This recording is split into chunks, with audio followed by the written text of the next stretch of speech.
Cool. All right, dude. Well, guys, welcome. Here, I guess I'll give us a countdown, and then we can kind of like jump into it like we normally do. But this is our first ever live session, so thank you guys for being a part. Really appreciate it. And obviously today's topic is going to be Starfield. So I'm going to give us a countdown, guys, and we're going to jump into it normally like we do. We're not going to be reading a bunch of chat, guys, like we normally would during our regular streams. So if I'm not reading what you guys are saying or reading it out loud, we probably are reading it, like reading your responses and stuff. And I might mention it to Mike, but we're going to treat this like it's one of the regular podcasts. Cool? Cool. Can you show me? Oh, yeah. Let me do that. Yeah, let me do that. Sorry. Start virtual cam and turn on camera. Is that good for you? Mm-hmm. Cool. Thank you. I wish I could show this to you guys so bad. Can I here, let me see if I can put this picture up real quick.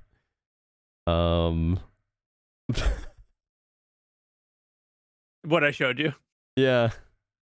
So do you want to see the original too first? Yeah, please. Oh wait, can I just like copy paste this in? I think I can. Hold on. Oh my god, let's go. This was the original. So guys, this is if you guys don't know, Todd is basically Mike's dad or like uncle kind of situation, adopted. So essentially Mike is he's a big fan of Bethesda. He's going to try to remain critical, but he's biased, obviously. Yeah. For obvious reasons.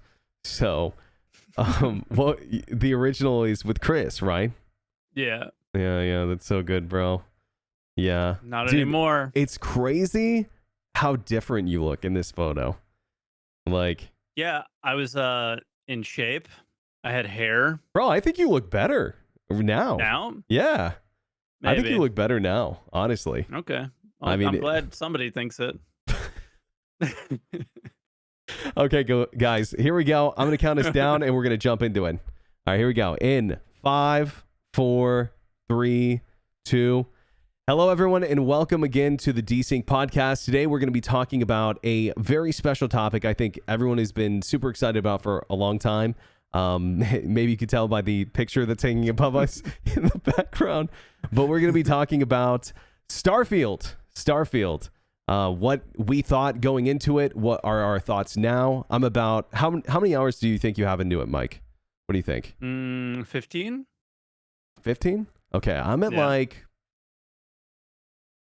I don't know, 25, almost getting close to 30. It's hard to keep track. And I would say a solid 8 good hours. Like I have not played a Bethesda game in a long time, and there was a lot of controls and buttons and like, how does this work? Things that I dealt with that I probably should have just been not had an issue with, but did end up having some like minor problems with, just not because the game was bad, just because I'm stupid, Okay. Yeah, fair enough. I'm stupid too, so I totally understand that. I can relate. So this is not your first Bethesda game though, right? No, I played Oblivion and I played Skyrim. Okay. But Oblivion's probably the only one that I played like a lot. I loved Oblivion. Like, honestly, It was like probably one of my favorite games of all time. I think I liked Oblivion more than I liked Skyrim, honestly. Agreed. I ended up putting Skyrim down. I thought it was not as good. I like Skyrim a lot, but Oblivion to me is like one of my favorite games of all time. I think that Skyrim to me is just more of a game that I really enjoyed, but it wasn't quite as good. I couldn't tell you why, maybe nostalgia or what, but for me, I felt like, going through the portals and going to these like crazy places that they were taking and they were invading and stuff. That was kind of like good. That was kind of like my wow moment. And not only that, but then you also have Skyrim where the dragon comes in and you're like, holy shit, like I'm a part of this. Like I get to be a part of this like crazy storyline. Now, how are you feeling? Like based on, we had these experiences. So how are you feeling about Starfield in that regard? I haven't had too many like wow moments yet. But I think like the first one that was pretty wild was like going to Earth. I don't want to do too many spoilers, but like the Yeah, history we of Earth and what's happened to it. Like I mm. don't know. Yeah, do we want to? Ooh, How do this we is a want to good deal with this? question. Okay, so here's what we're gonna do. We're Because let's give no spoilers on yeah, major on the main quest line.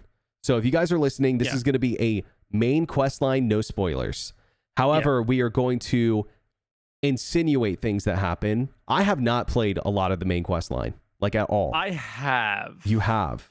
Okay. Yes. Okay. So without saying what you do, I've played a lot of the main quest line. I Okay. think I I don't know how long the main quest line is, but for the first 10 hours all I did was main quest. Okay, cool. I've done a lot of side quests, a lot of exploring. I've worked Yeah. on my base a little bit. It's beautiful. I've got 2 boxes down on the ground. That's it. Nice. Nice. I was, man, it was kind of hard because we, I had to make a decision of do I want to go to a place that looks really cool for a base, or do I want to go to a place that Resource heavy. has resources? And man, it was tough to find both. It was really tough.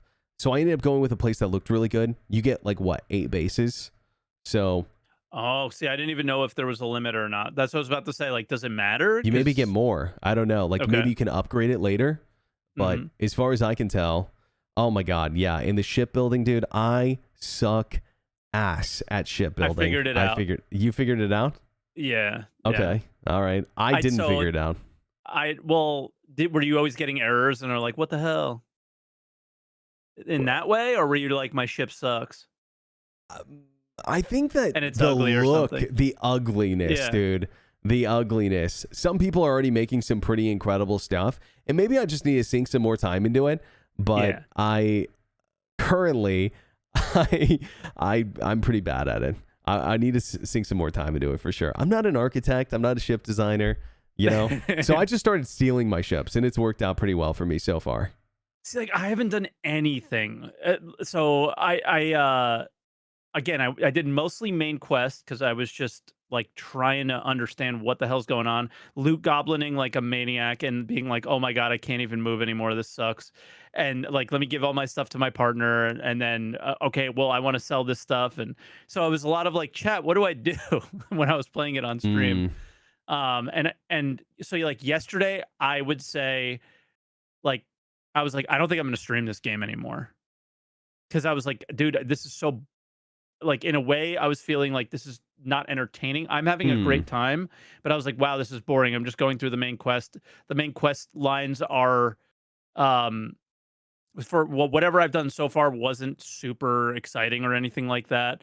And I was just like, okay, it's cool. Like the for me the I was like, all right, I'm reminded of Mass Effect. Like I'm getting nostalgia vibes here from that, and I'm like, I'm enjoying the game. I'm gonna play through the game, and then I'll probably put it down. And then today, my plan with the stream before I went to visit my family was I'm going to base build and I'm going to ship build. That's Hmm. like my main focus. Okay. And then I was like, all right, I love this game. Like, I Really? can't wait to Okay. play more. So Yeah. it's so interesting because I feel like people have like a very different opinion on not maybe not different opinion, but people are having different opinions. Some people Hmm. are saying you have to play the main quest line in order to have fun. And some people are saying you have to do more of the side stuff to have fun. And maybe it's just that you have to do both, Yeah. You because just have to there's play. so many options available to you. Like I said, 26 hours in, and I feel like I barely scratched the surface on like what I can do and what I can explore. Hmm. A lot of people are disappointed about what do you think about the artificial boundaries? Like how Bro, have you I think that's hit a the best boundary at all? decision. No. And I think that that's the best decision possible. Like, I know we're going to come at this at some point and we might as well just get right into it. Like, Sure. if Let's do it. the this is so the comparisons of Star Citizen and Starfield. This is the one thing that I think you can make comparisons on. And wow, I wish Star Citizen did this because like a little bit of loading screens, maybe I'm like I would have been okay with a little bit, and the idea of these tiles are something that you have to choose to fly to, and in that tile, will procedurally procedurally generate content that you experience. You can't really do that on a multiplayer platform, obviously, but Right. the idea of server costs and client costs and where you are at the moment versus where the game thinks you are, and how much the server is eating up is like, okay, like you can totally see Todd Howard and team looked at Star Citizen, went, yeah, no, we're not going to do it that way. But and I know this is where you're going to go with it, so I'll let you take the reins after this. Is it absolutely shows what Star Citizen does well?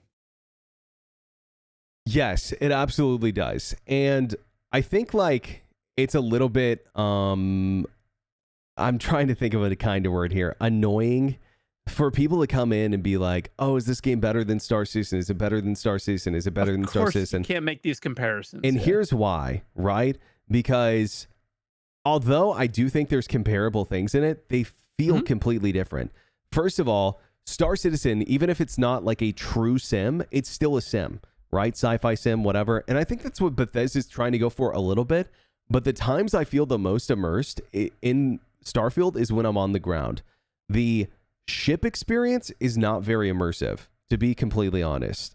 The ship combat experience isn't, and the constant all of it, constant loading screens. Well, the interior of the ship, I think, is I think that's cool. I agree. I think it's amazing, and the shipbuilding and the options that you have, yeah, and the fact that you can go from like, all right, this was my ship 5 minutes ago to this is my ship now, and that like, whoa, I can do all this stuff now with my ship. I didn't need to buy a new $750 ship in order to experience new gameplay. I just needed to add a new module to my ship. Right. And so I think that it's a really great point.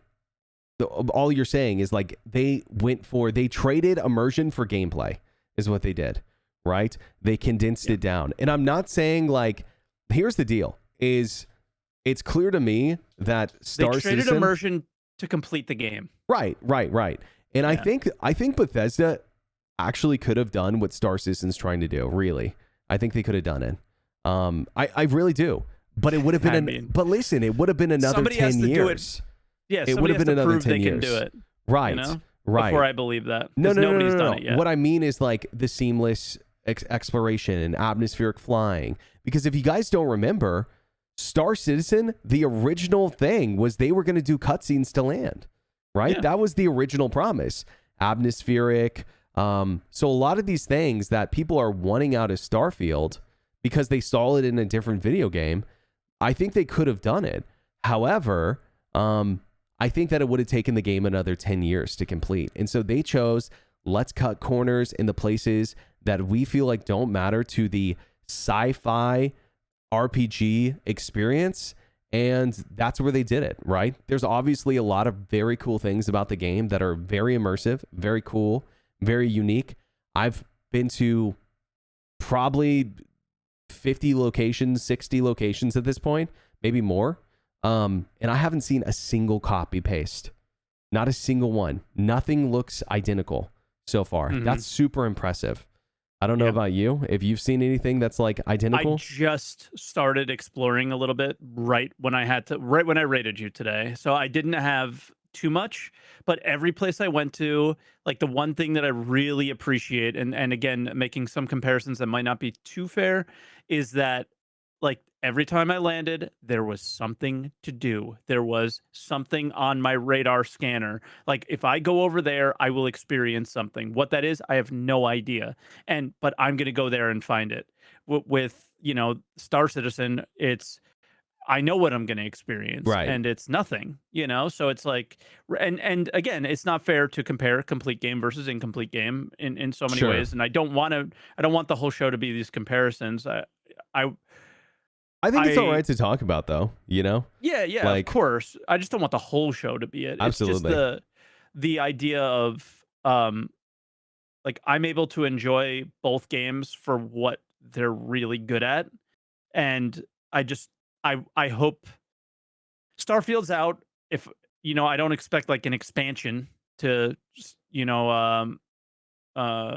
to Starfield, but I do expect There's gonna be. Oh, for real? Yeah, that's what the $100 includes. Oh shit. Okay, cool. Yeah, it I includes the didn't even DLC. realize. Yep. Nice. Okay, cool. So there'll be a little DLC, but I don't expect like them to keep building it out the way Star Citizen's doing it. I bought the $100 package so I could play it early. That was the only reason I got it. I didn't even look what was in the package. You bought the Fast Pass, bro. Well, no, you got the Fast Pass. But Well, we could talk about that too, because let's talk about that for a second, because that was demoralizing. Not because you got it and I didn't. yeah. It was like I'm always happy for you and other people's successes, but it was like, damn, I was super excited to play this game both as a gamer and as a content creator. And Mhm. the content creator part of like, all right, I got the early access, people are going to watch me. And then especially because you got it, made it more difficult because you know how many viewers we share. We're very, we share a lot of viewers. It's So true. my thought process was like, all right, well, I'll play the game at 8. Every content creator is going to get the game at 8 p.m. Eastern. It's going to be great, and we're just going to go, and it's going to be fun, and everyone's going to be able to watch each other, different people for different experiences, different ways that everyone's playing the game. It'll be great. And then when other people got it early, I was like, damn. So if I start at 8 hours after Berks, let's say, is the worst example for me personally, is everyone will have watched Berks play. Let's say Berks raids me at 8 p.m., which is probably not going to happen either way. If he really enjoys it, he's going to keep playing. Is they're going to want to watch me create my character? They're going to want to watch me go through the tutorial? Of course not. So I this think sucks. so. I think so. So what? So, but here was my original plan: is 8 p.m., which is my bedtime, by the way, 9 p.m. I was going to stream the game all the way through the night and into the next day because I was super excited. And I was like, I'm not going to kill my sleep schedule for this now because there's no content creator advantage at that point. So I'm just going to wake up at my stream time and I'm going to enjoy the game. And let me tell you, it was great. I'm happy I made all those choices. It was great. I just enjoyed the game for what it was. I just pop in the game, talking to the game with people, and I'm not feeling any sense of urgency as a creator or like I had to get this video out or anything like that. Like I know a lot of people experienced, and I might have soiled my experience, and I'm glad it didn't. Like how was your experience? Obviously, you got it early and things like that. So I wasn't expecting to get early access from Bethesda. Obviously, I did. I bought the collector's edition. Well, actually, my girlfriend got me the collector's edition. Yeah, super awesome. This is a funny story. Yeah, so she gets me the collector's edition, and it's so funny, guys, because if I would have wanted to play, like, let's say there was no content creator advantage, right? Like you didn't get it early. It's a marketing thing is what it is, really. Like they want people to tune into streams, see how the game looks, and then be like, I want to play that when that comes out in 8 hours, 6 hours, 5 hours, 4 hours. People get hyped and hyped and hyped, and they're like, I gotta buy it. I gotta buy it. That's what I think Bethesda is doing with that. And it worked really well for him, I think. I think it worked really well. But so if I would have played, everyone gets to play at 6 p.m. CST, let's say. My girlfriend got the collector's pack, and it didn't come in until the next day. So I would have had to buy a $100 copy. And it was a physical package. It's actually super cool. Here. Yeah, let's see it. First of all, I'm not going to show the side that has the game key, but this is what it comes on. It's like a little credit stick. This is what the key comes on, and it's like solid metal. Like it's not like a little flimsy thing. It's pretty cool. So credit sticks on it, or it has the key on it, which is really cool. And then I have the case here. I'll go get it. Okay, and while he's there, I'll just say, I wanted to get this too, and got it was the sick. case, ladies and gentlemen. Hold the Zelda music. Were you worried about? Would you have gotten this if she didn't get it for you? Because I was worried about it after the Fallout 76 drama. Maybe. It's a space game. I love Bethesda. True. This is actually, it's pretty sick. It's a really high quality case. You get a little watch with it. You get the extra band. You get the the little patch. constellation package There's patch. a watch charger in it and everything. So they So what does the kind watch do?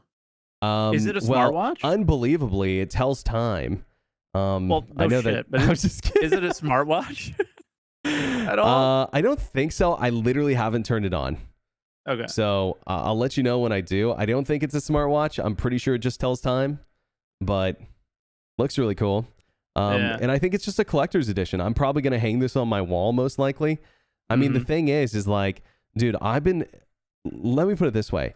I've been looking forward to Starfield since before I streamed. Oh, wow. Because they teased it long ago. They had the picture of the planet with the little satellite and the little like satellite antennas and stuff, and I didn't know what it was, but man, I just knew I wanted to play it. And then after Fallout 76 obviously had a bit of drama, it kind of killed my hype a little bit for it, but as time went on, I was like, man, I need to play this game. I want to play this game. Like, we're getting more hyped. And then I saw the Xbox Direct and my hype levels went to 11. Yeah. And that's what set me off with it. Yep. And so I was done. Yeah, no, totally. I think that's when I knew like I had to play this game. And I think that was it for a lot of people, because I think Bethesda really did a good job with putting love and time and care into this. And if you don't know, if you guys are listening out there, everything I hear, I haven't played it yet, and maybe I should, to go give like an honest review. But everything I've heard from the game, Fallout 76, tells me that they're trying to redeem themselves from the community outlash that was coming from that game. Like, people always tell me it's actually good now. It's actually good now. It's actually good now. People are saying it's good. And so with that feedback, I would bet money that they're going to take the feedback they're hearing this week and they're going to use that to improve Starfield. I'd bet money. Are they going to make major changes? Maybe not, but I would bet that they're going to work really hard to continue to make the game really good based on that information. Do you think the game needs any major changes? I think there are some things that I would love to see improved in the game. 100%. Like what? Well, if it's spoiler free. Spoiler free, of course. Yeah. Okay. The first one is, I think it would be great if there was better ground traversal. It doesn't have to be ground vehicles, but maybe if your jetpack allowed you to forward traverse faster, that would be really great. I don't foresee myself exploring all the ground locations by walking to them manually. Like, I just won't do it. It is a lot of walking. It's a lot of walking. That's probably my biggest critique so far. However, all the missions, all the side missions, all the places that I can jump to, all the content that I've wanted to do so far, I haven't had to walk to. So that's fine. There hasn't been much walking unless you want to explore. And maybe they wanted to do that to make it feel better. But if they had a ground vehicle or something that lets you traverse, and the cat's out of the bag now, right? Like, it's very public knowledge that there are boundaries. So it's like, I think with that known, I don't think they should be afraid to let people hit them. Just let the reins out a little bit, give us the ground vehicle, let us traverse, get to these locations easier, and I feel like that would make the experience a lot better. That's one of them. The other thing is, the more I do space combat, the more I like it. It's not too complicated. It's not too it's not a space press sim. E to roll and get out of your seat? I did, bro. Multiple times. Multiple times. It was tough. It was so annoying. Yeah, absolutely. Super. Well, it's just like a muscle memory from Star Citizen, right? Yep. But I got used to it pretty fast, honestly. I think that modders are probably going to do a lot of work for the game, right? We could see multiplayer. Co-op for this game would be unbelievably cool. Not multiplayer, co-op, right? Yep. If we saw two people being able to play this game, the base management and stuff would go from being a 7 out of 10 to an 11 out of 10. Really. Being able to manage a base with someone else would be so fucking... this game would automatically be a 10 if you could manage a base with two people. 100%. In my opinion. In my opinion, I'd be rating it a 10 if it was co-op. That being said, I'm trying to think of what else I could potentially want. I think that sometimes it's weird, the traversing and the cutscenes in space. I would like to see maybe. They're scuffed. So have you ever The pressed? animations don't even look good.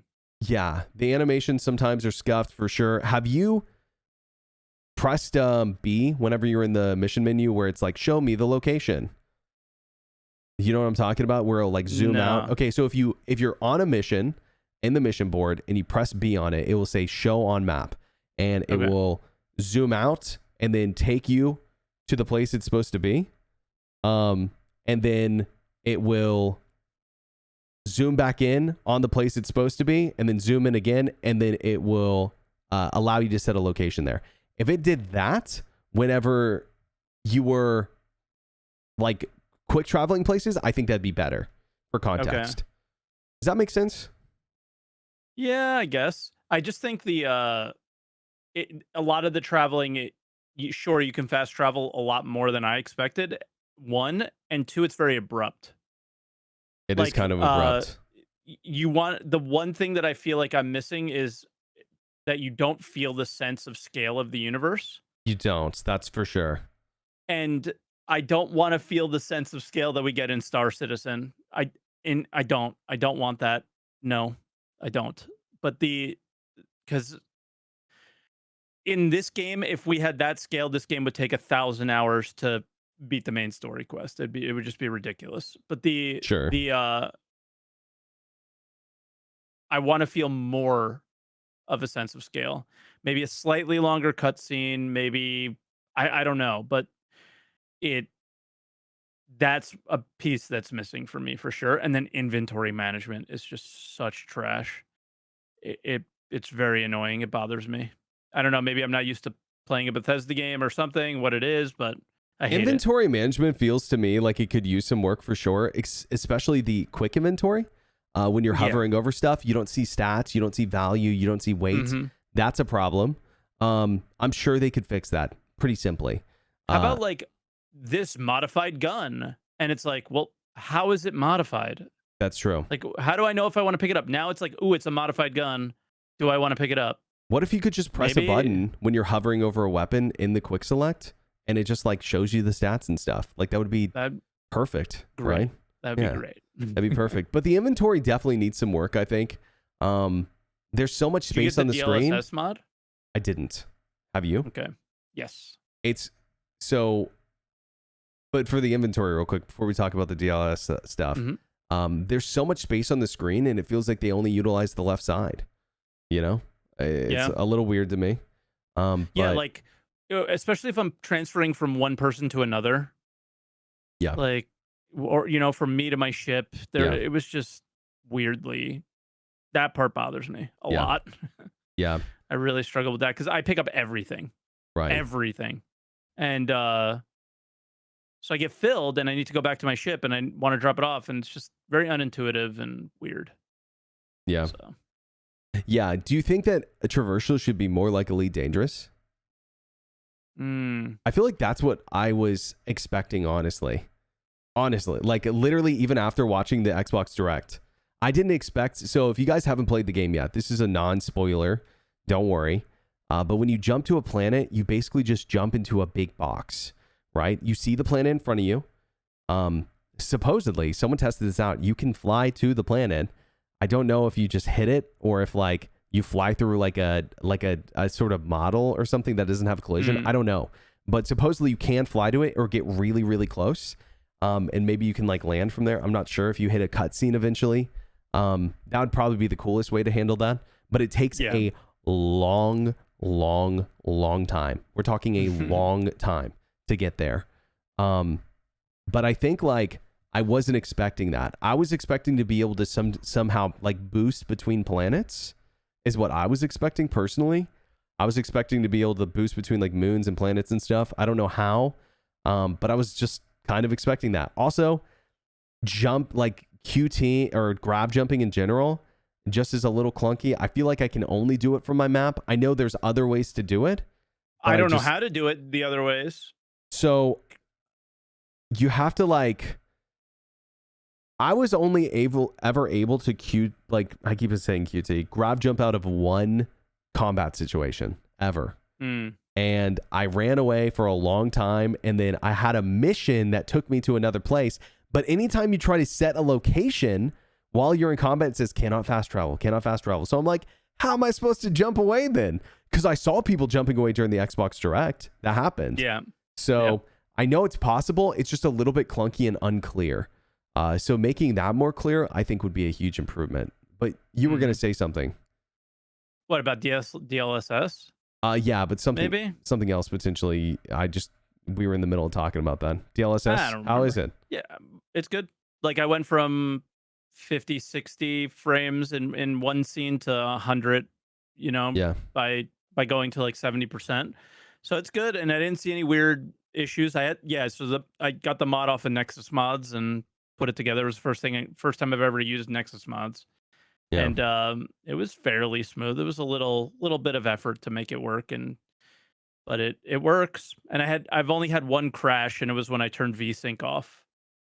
So I just leave it on. VSync's better for streaming anyways, I think. I agree. Yeah, I was just playing around before streaming to see what it would do and what, if I would get a performance improvement or anything. And I just left it, and everything was fine. I heard people have been getting crashes playing the game and stuff, but no issues for me. I'm assuming none for you since they haven't been brought up yet. Yeah. And yeah, I mean, it's just been fun. I don't know. How buggy has it been for you? The only bugs I've seen is one like critter under the ground and one NPC stuck in collision. That's it. I've seen some small bugs as well.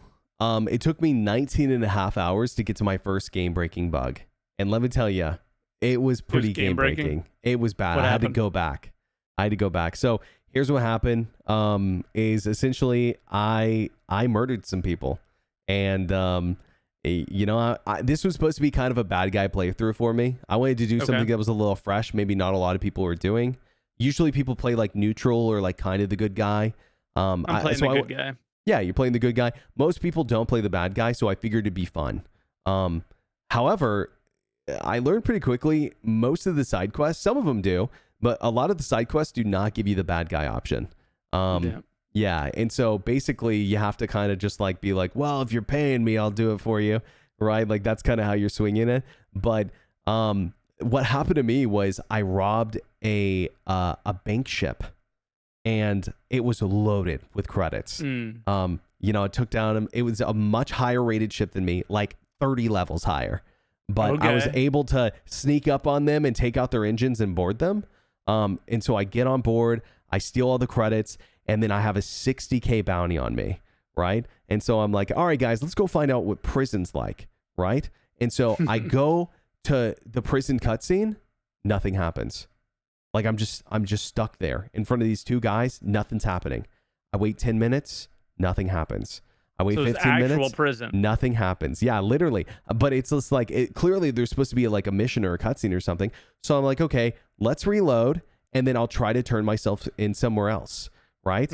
I'm on my way to go turn myself in, and I get this bug where anytime I switch into first person, which is how I play only in first person, my game would freeze. And what I mean is, I as a character would freeze, but everything else around me would be moving. I was suspended in air if I would jump. It was so weird, right? I switched to the third person, I'd fall. It's super weird. Really, really weird bugs. And then I finally turn myself in again because I'm like, maybe this will fix it.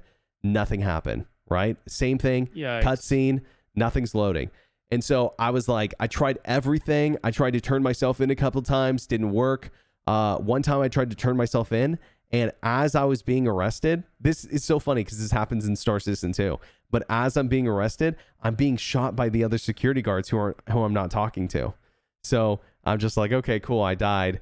And so I just ended up having to reload before I went onto the bank ship, and then just said, all right, guys, we're just doing like kind of a neutral playthrough, I guess, because it's too hard to do a bad guy playthrough. Yeah, it kind of sucks a little bit, but I haven't had any game-breaking bugs since then. So it was just that decision for some reason broke the game, and I'm not really sure. Yeah. We can make another Star Citizen comparison then. Prison's busted as hell as well. Well, I I guess would have nobody can really get prison right in a space game. now. I did end up going to prison later on a different area. It wasn't the so there's a couple Okay. of different factions in the game. I Yep. got arrested by, or I was trying to get arrested by the UC, which is basically like they're basically the the government, the UEE essentially. Yeah. And then I had like the Freestar Collective, and That's they where I'm from.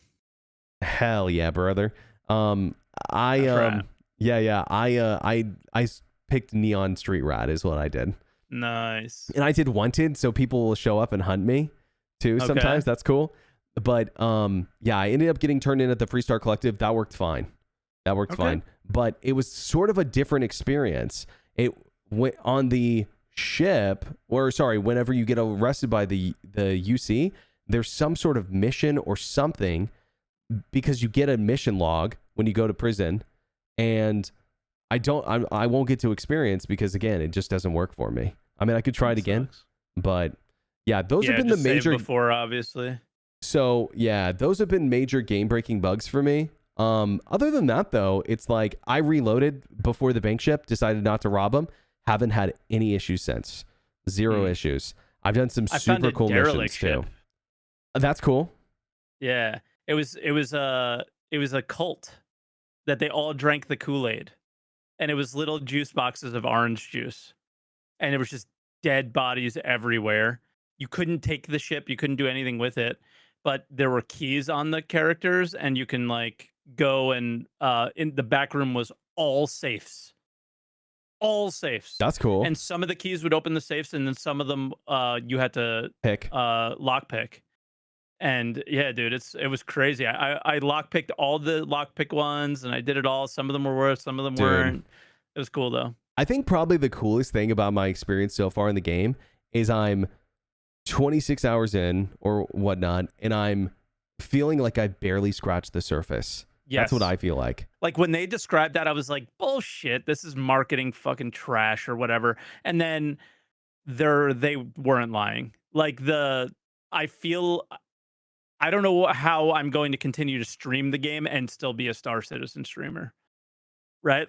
Like there's just so many hours. Like at least this playthrough. Like maybe I just finish the main quest and like beat the game, and then once a week pop on and play Starfield and go through all the bunch of side things and play around, because like you can just walk by somebody and all of a sudden it's this whole new chain of things. Do you know what I really like is they must have watched, or they must have played Cyberpunk and learned some stuff from it, because when Okay. I get side quests, I feel like they're not intrusive at all.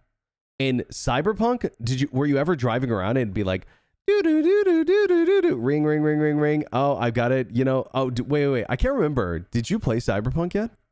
Nope. No, you didn't. Okay, but whenever you're playing Cyberpunk, it's like you're driving around and it'll be like ring ring ring ring ring. Oh, we got a side quest for you, and then they hang up, and then ring ring ring ring ring. We got another side quest for you, and it's non-stop, right? Yeah. But in Starfield, it's just like, oh hey, like, you're walking by someone and they mention something to you, and it just goes like, oh, you have a new quest, and then you can like press it and go into it. That was really nice. I thought that, obviously shipbuilding is really cool. You said you did a little bit of it. One of the things about shipbuilding that I personally don't know if this is true or not, because I haven't done enough of it, but I couldn't figure out a way to take a part off one ship and put it on another. I only have one ship. Okay. So maybe I'm wrong. To... Maybe it's something you do once you're at your base or something. The thing is there's no way. So I don't think you can, because I've tried to take a part off my ship and all you can do is sell it. There's nowhere to store anything. So this is a problem, right? Because huge problem. It's a huge problem that they need to figure out, because personally, sometimes I steal a ship, and stealing ships is awesome. Like, it's so cool. You disable someone's engines and then you press R and you can just board them. It's so cool. Like, I love it. And get this, if you guys are out there blowing up every ship you see, it's a mistake, because there's 2 lockers on the ship. One's called the captain's locker and the other one's called the cargo hold. And sometimes you get everything in the cargo hold when you blow up the ship. you get Yep. nothing from the captain's locker. And I have found tens of thousands of credits sometimes in those captain's lockers. It's can be really juicy. Not all of them, but sometimes you get some really good stuff. But the thing is about taking ships or stealing ships or taking parts or whatever. It'd be cool if you could, once you've eliminated a crew on a ship, if you could take their parts, or you could take parts from ships you've stolen, whatever. Because it's kind of a bummer that the best option in that scenario is to sell for 10% of the item value and then buy it back at 100%. That's a bit of a bummer. But clearly, I don't think that they probably thought about it. Maybe they didn't have time or whatever, but that's an oversight for sure. There's no salvaging really in the game. Yeah, there's no salvaging. They talk about it, but it's not really there. Yeah, like I blew somebody up and they were like, "Oh, thank you," and they're like, "What? How can I repay you?" And I hadn't done anything yet, and the option said, "Well, salvaging rights is fine." So I chose that option. All right, I'll go over there and salvage. And then I was like, "Well, what do I do? All I could do is board the thing. This is." Yeah. Also, have All you haven't stolen any ships yet, right? Correct. So when you go to sell this stolen ship, it will cost you a 10,000 to register, and then you can sell it for 12,000. So you're making pennies off of it, basically. So there's no point in selling. Now there might be a point in, like, later on, there might be higher tier ships that are worth more. True. I don't know. But it seems like the cost of registering a ship is dynamic. And so because of that, you might get an 80K ship later on that costs 70,000 to register. You know what I mean? Maybe it's cheaper to register in other places too. I don't know. Yeah, I'm not sure. But yeah, very well could be. There's so much to explore. So much. I mean, guys, I want to emphasize, if you guys are listening, or even if you played, I cannot explain how much more I feel like there is to do. I feel overwhelmed in a good way. Now, here's where I feel like, so two things, right? First of all, 1,000 bodies. People complaining about not being able to explore full planets.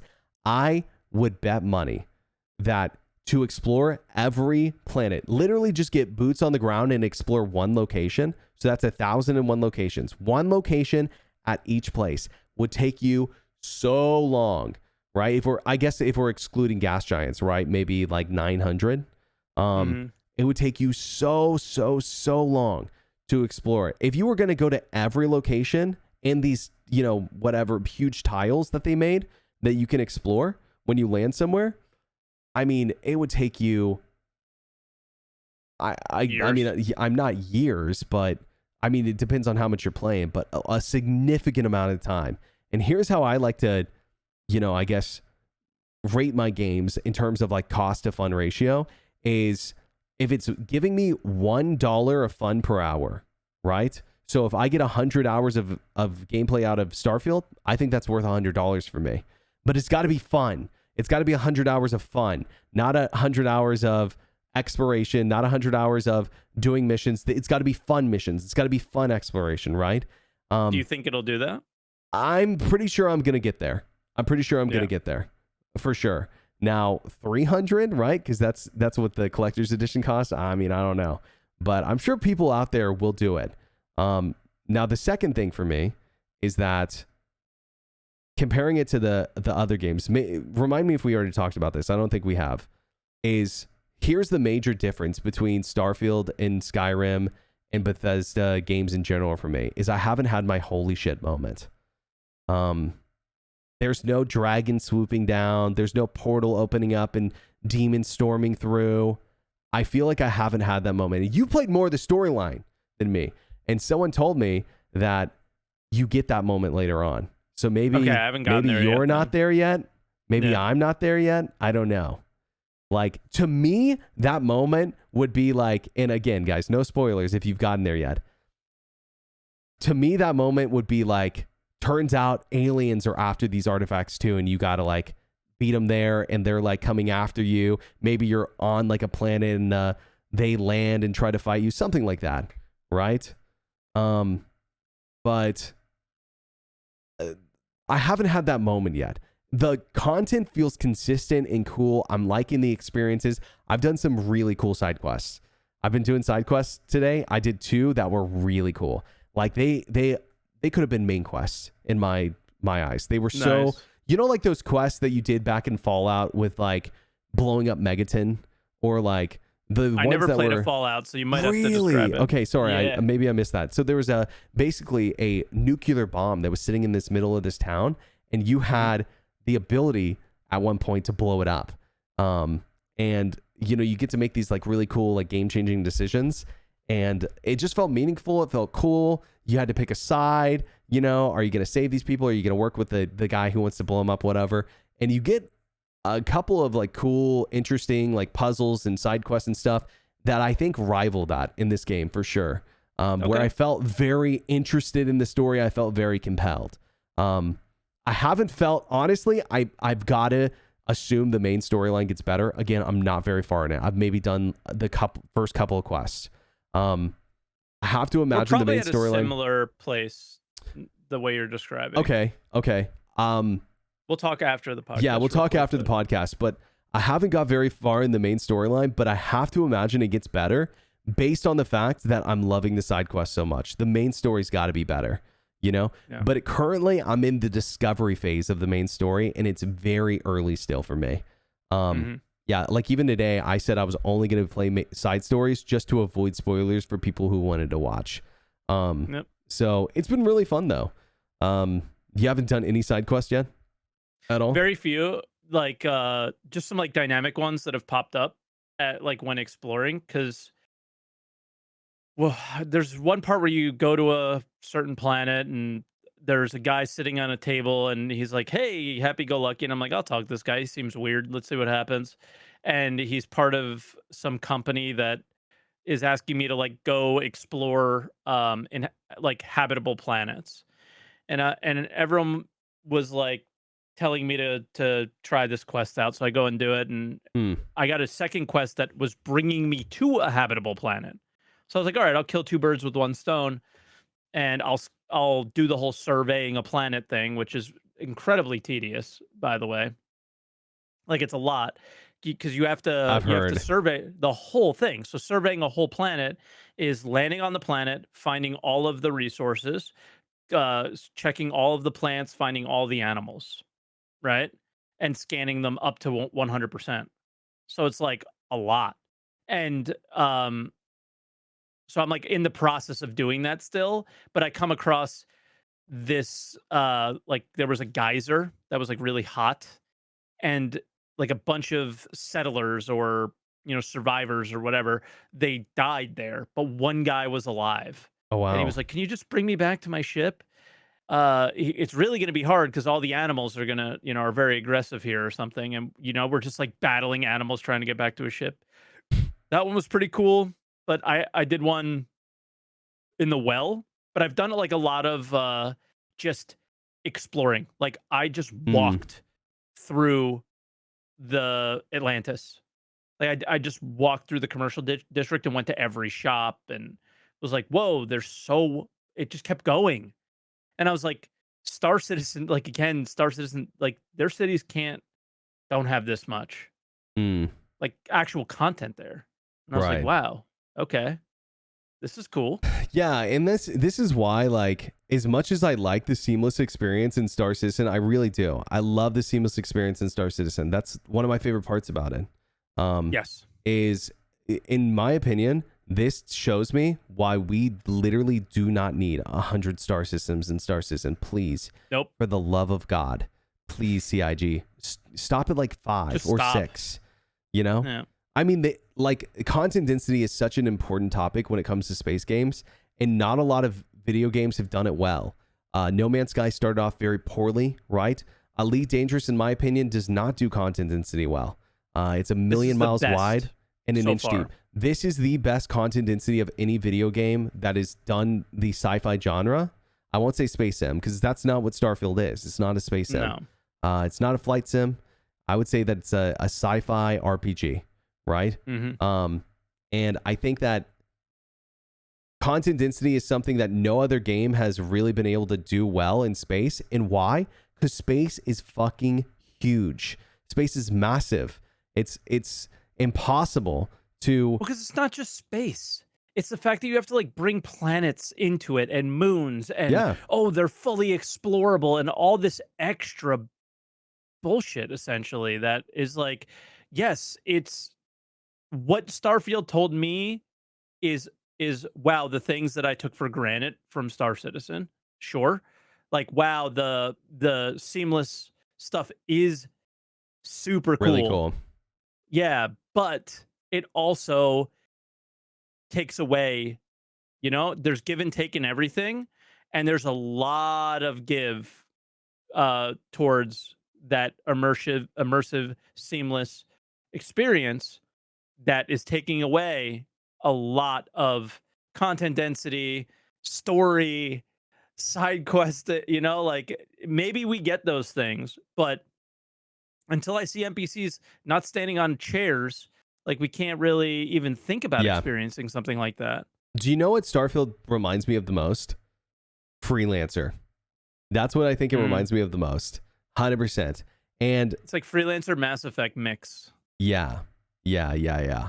Um, I think that again, I think the traveling experience in space could be vastly improved, but aside from that, I think it feels like Freelancer to me. Um, and I think modders will maybe help it get there, but I think like one of the things that Star Citizen doesn't do well is like there's no reason to walk on planets. Like you're not going to want to walk 40 like yes, it's tedious to walk 1,000 meters over to a location once you land on a planet in Starfield, and hopefully they improve that. However, there's no reason you would ever want to do that in Star Citizen. You only do it to avoid turrets. Yeah, That's it. yeah. You do it to avoid turrets. You're gonna want to maybe explore a cave or something, right? But those are marked locations for the most part. You're typically not going to fly to those locations one by one. Nobody's Mhm. flying around locations manually in Star Citizen. They're all QTing from location to location. Like, unless you're doing a specific box mission, which they kind of suck, to be honest. The box missions. I wish there were some cool ones because I feel like they could make those really cool. There's no really reason to traverse manually. The seamless experience that we all know and love from Star Citizen is at the moment not fully utilized. And I think No. here's probably the best thing about here's probably the best thing about what Star Citizen could be and where Starfield is I think if anything, Starfield makes me more excited for Star Citizen, not less excited. So when people are asking me, like, is Starfield the Star Citizen killer? I'm like, man, if anything, it's a Star Citizen booster, is what it is. I think that more people are going to get interested in the sci-fi genre after playing it, for the most part, is what I'm thinking. But, And Star Citizens, like we're explaining, has this extra unique experience of the seamless nature of the yeah, immersion and stuff like because that. even like mining, right? For example, in Star Citizen, yes, you're going to fly places manually and scan, but then once you're done mining, what do? You QT back, right? You're not flying back over. Maybe mining with a rock is the most seamless experience you're going to get it in Star Citizen.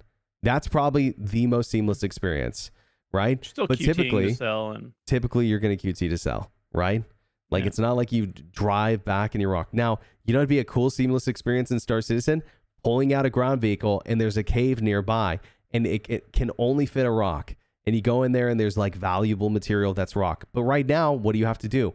You load it up on a ship and then you take it to a location and then you get out, you scan for some more, maybe QT cut between places. And that's really cool. Don't get me wrong.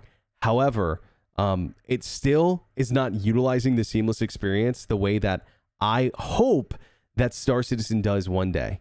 I mean, and this is the They've got a same lot of old work. song and dance though, is it just comes down to when they get server meshing and well, how much content density will they be able to have when one Yeah, server is handling a smaller location? And it's like, okay, cool. Um, do it. And true. then talk to me then, because I don't care until you can do it. Because I don't believe you until you can do it. Because Bethesda has a lot of money too, and they could have tried, but they wanted to release the Yeah, game. I think. So I don't know. Oh yeah, no, totally, dude. And I think if anything, it's a good time to be a sci-fi gamer. You know, Fuck yeah, of and course. yeah, I don't think that Star Citizen's necessarily a competitor, but I think it really shows what Star Citizen could be in a multiplayer vibe, and obviously it's going to be a different experience. Another great point that someone pointed out is that ships don't have weight limits in Star Citizen, and I actually really like that limitation. Yes, yet. But it's just it's another thing we're waiting on, right? And it makes me more excited for Star Citizen. I know that in the future they've talked about your ship handling different with more cargo on board and stuff. I don't think that's the case right now, right? No, not at all. But they've talked about it recently, even like in the last 6 months, about your ship performing and handling different with cargo on board. But man, how cool would it be if you were mining Hadanite and you were like, my goal is to fill my Cutlass Black up with Hadanite, and once you got to that, it's like you're like, okay, I'm tapped out, but you're not really affected by those limitations right now. And I actually like thinking about that in Starfield, to be honest. I like that you don't have infinite inventory. I like that you don't have infinite, or I guess like weighted inventory and stuff. It's cool that there's logistics there, for sure. I'm a big fan of that. And I would, like I said, I mean, I would like to see more of that in Star Citizen. But to be honest, I see all the things that are in Starfield and I go, man, it's going to be a long time. It's going to be a long time before this game feels like this. But it's weird. It gets me both excited for Star Citizen, gets me both like angry, like actually angry, because it's like we chose to make certain choices regardless of when the game might release, or when how good the content will be, just to not have a loading screen. And again, there were so many loading screens in Starfield that it's almost like annoying, like it's kind of ridiculous. But there are, like, with having none in Star Citizen, the one thing I could go for is like a couple. I could totally go for a loading screen, and just be like, oh. And there's going to be loading screens. I mean, there already is. Quantum travel is just this 10-minute loading screen. That's all it is. Yeah, I don't know. Like, I've talked about this before, right? Is the reason why planets are so far apart, is it actually because like they're trying to like simulate distance, or is it because they need them to be a certain distance apart to like for performance? Probably a little bit of both. Probably a little bit of both. Because the thing is once, I think it's a combination of the two. Because once you get far enough away that the LOD of the planet is like a pixel, like you could just stream it out at that point. Who cares? And then the same when you're coming in, and those only happen at like 1 million kilometers. Yeah.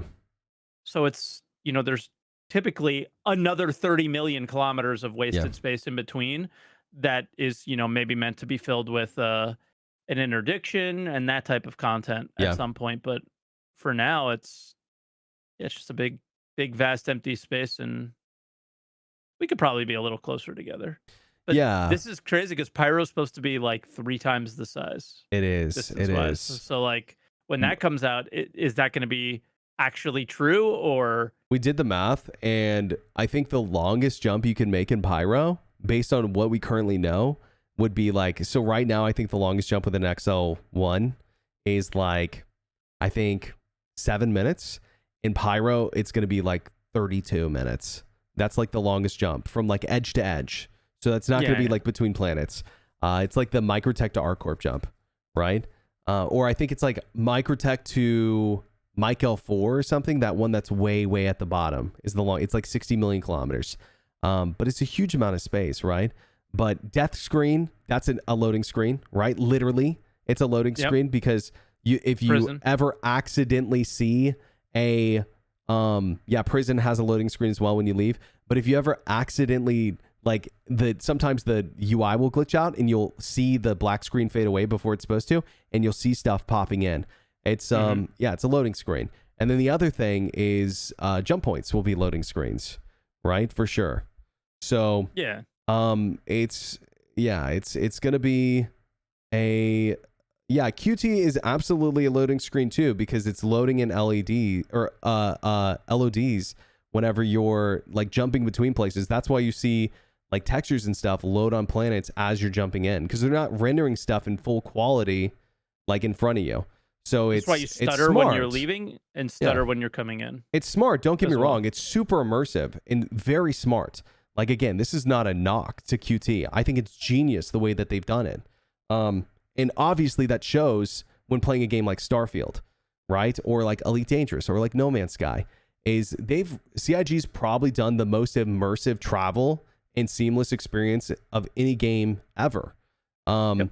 But it's at the expense of gameplay. Like, I'm sorry, for right now, it's super awesome, but what's drawing me to Starfield and other games is like, wow, content. everything I come across, I can pick up and I can use and I could turn it into something else, and that can turn into something else, and like it drives me nuts that we're this far in and I still haven't had that experience yet in Star Citizen, right? Like the only thing we're crafting is a multi-tool. Year 11.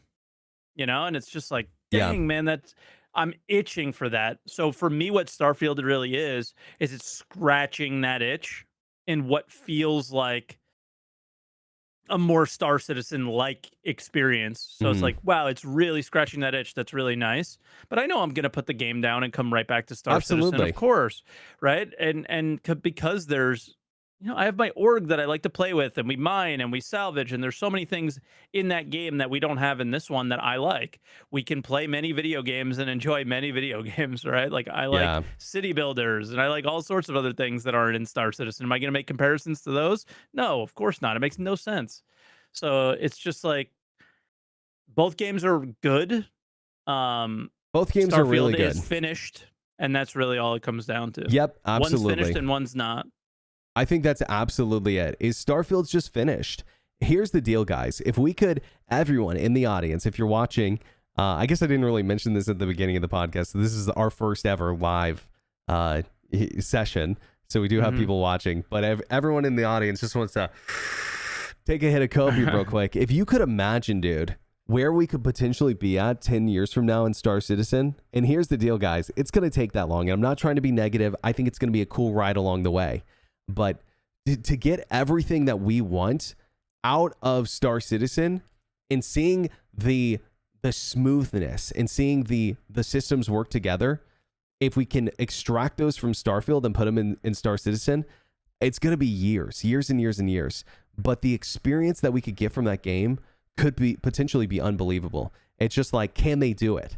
Right? And I think it's going to come down to this. They're either going to do it or they're going to run out of money. That's going to be one of the things, right? And I think if CIG's smart, they would not hire a single other person, honestly. I mean, it's like, at what point, because I get nervous thinking about this, right? Is like, yes, they're making less money this year, but it's not a big deal. They're still making a lot of money this year. Everyone who's like, CIG's going down, they're making less money. Oh yeah, they're still on track to make $100 million. That's great, right? It's really great. I think that they're in a good spot right now. But man, do I get nervous thinking about the cost and how they're potentially going to pay for this game development for the next 10 years. I get nervous thinking about that for sure. Don't get me wrong. If the devs had unlimited money, I think they can do it. But funding is you guys want to know why they're focusing so much on marketing? That's why, man. That's why, because funding is probably the most crucial part about finishing Star Citizen. Is just money, because money buys them time. That's it, right? I feel like you have thoughts on this. You're. I mean, if they didn't waste so much time, it wouldn't have been as big of an issue. Do you think that if Bethesda wanted to make Star Citizen 1-for-1, do you think that they could have done it in this amount of time? It's a really hard question. No, it's not, because they already had a studio. They already had a bunch of things. So they would have definitely done it faster. And to be honest, they probably had, quality, super, baller devs from the beginning. Sure. But has Bethesda made a multiplayer game? Like because the whole question is would you be able to do Star Citizen? And then what is Star Citizen? Star Citizen is this big, massive multiplayer Multiplayer is a experience. big facet. right? It is the facet that's holding everything back, right? So the choices around planets and stuff, including multiplayer, is what made everything so problematic, I think. So, not necessarily going procedural planets was like the worst choice ever, but going procedural planets in a multiplayer environment and like fully explorable is just insanely stupid, like Ye- crazy. Well, yeah, It's not stupid in like you're an idiot, stupid as like, they're nuts. procedurally assisted, right? So, but it's Mhm. still, it's like at this point, I don't see the benefit in procedurally assisted planets. I think Not that if not when you they're take years to finish them. right, Like, right, in my opinion, if congratulations, they you made were a gonna sphere. go with handcrafted planets, they probably should have just done like 3 systems max, or one, right? I think that sometimes people have trouble wrapping their head around this. Is like they could have done all of Star Citizen in one system. Um, just add a couple more planets, different systems. Grim Hex could have been its own zone, and there could have been like a planet, like a ninth planet that people are like, oh, don't go there. That's where the Vandal live, right? And then you could have had like a pirate faction, and then people coming in and out through like spaceports, but you're Berks, limited or to you this could have one made a system. fucking loading screen. Or you could have made a loading screen, but like, Yeah. here's the deal: is that jump gates are loading screens, right? They are loading screens. So those Yeah. are coming. Yeah, they're going to be immersive loading screens, but they're loading screens. And so I get what you're saying, but like at the moment, it's like to me, the planets look procedurally generated, don't they? Like I think they look great, Yeah, but they I mean, look procedurally generated. you can now even see repeating textures on a lot of them. Yes, you can, especially from space. Mhm. Yeah. And so far I haven't had that experience in Starfield. Is where like, or let me put it this way: when I'm on the ground in Starfield, the environments look just as good as Star Citizen, in my opinion. Like maybe not graphically, but the terrain and stuff. Does that make sense? The detail, Sure. where rocks are, the fauna, the environments and stuff, the structures look just as good or better in Star. Like I would kill for the kind of environments they have in Starfield and Star Citizen. Yeah, I think that's And fair. I think that they probably did something very similar, procedurally assisted. Um, I don't think they were procedurally generated because a lot of the locations were handcrafted, right? But they figured it out. The places where you can land that don't already have outposts and stuff are procedurally generated, I think. Oh yeah, because there's So, always something there in my mhm, experience so far, mhm. and it's And been it's been awesome. yeah, it's been good. But when you walk around the planet, like if you did take the time to walk around the planet, I think how it works is if you walk to a loading screen that's a landed spot and then you walk back to the one you were just at, I think you'll find a different environment. I don't think that it stays. Like No, you probably couldn't not. you couldn't cover the whole planet and then walk back to a spot you were 40 tiles ago and it still be there. So that's another thing that Star Citizen does better, right? PES is you drop something and for the most part it stays there unless I mean there's so many caveats to this statement, right? Unless the server resets or unless you can't get back on that server, right? So it's like, man, limitations. It really sucks, man. And I wish the game developers didn't have to deal with these, but it's hard to make space games, dude. It's really hard. Yeah, I think the biggest problem with Star Citizen is what they say versus what real world limitations actually exist. So a lot of people have created expectations for them that aren't realistic and aren't super fair or whatever. And same with Starfield. I think a lot of people were expecting certain things. Like one dude said you can walk the whole planets or whatever, and then people started freaking out. But then when you actually get in the game, it's a huge area to explore, and it would be incredibly boring to walk across the planets. And sure, if we did get ground vehicles, maybe that would feel not as good. But I don't know. I have almost nothing bad to say about Starfield, and I have a lot of bad things to say about Star Citizen still. But again, the only reason I'm saying those things about Star Citizen is because we're watching them build a game where they treat it as if it is not in our hands Hmm. most of the time. So they just make choices of whatever, they could deal with it. And it's like, well, Starfield said we're releasing a game, and it's not whatever, they'll deal with it.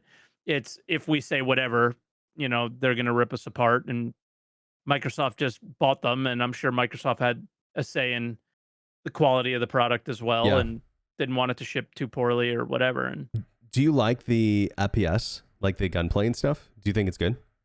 yeah, so far it hasn't been too bad. Like a couple guns I really like. I have a shotgun that just like is basically a missile launcher. It's ridiculous. It just shoots fire and destroys everything. Yep. So that's been cool. Yeah.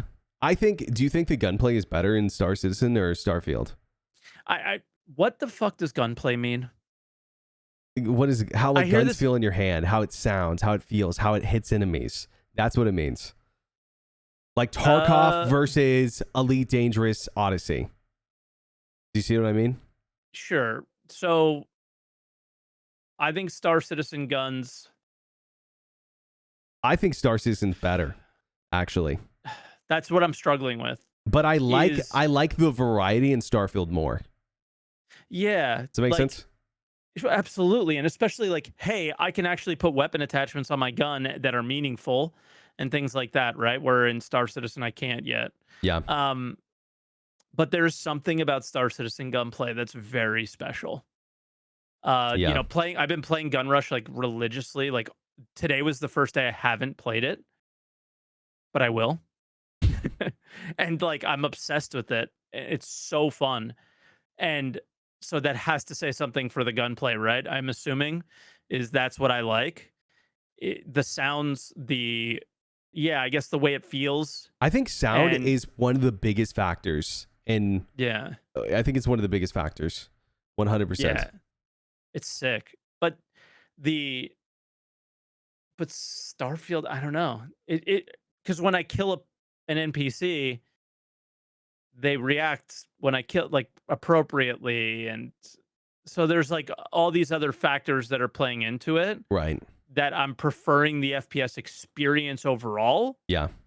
in Starfield, I can and agree with I'm that. not enjoying the FPS experience overall in Star Citizen Yeah. because of the force reactions and uh I pull out my med pen and then I can't pull out my gun. I left click my gun when it's pointing forward and nothing happens, and it's just Completely like, agree. so there's tons of things, but I struggled answering your question because there's something really special. Like, how can Star Marine be so bad?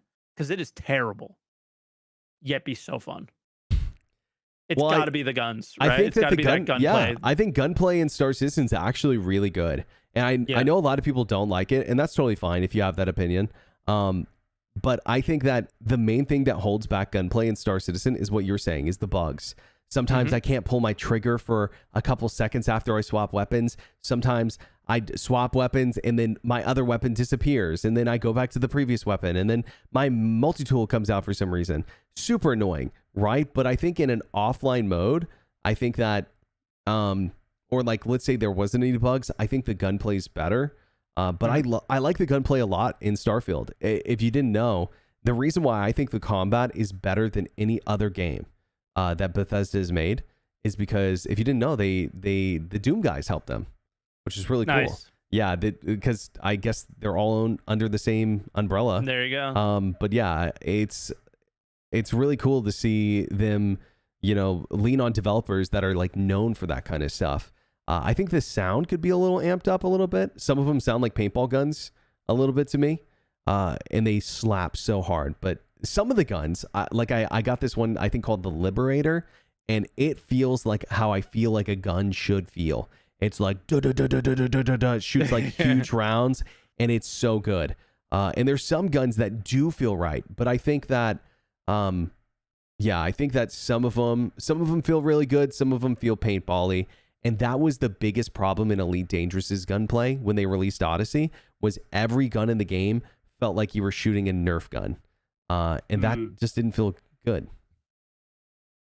Fair. Yeah, I find myself leaning towards ballistic weapons in Starfield. I think maybe for that reason. Yeah.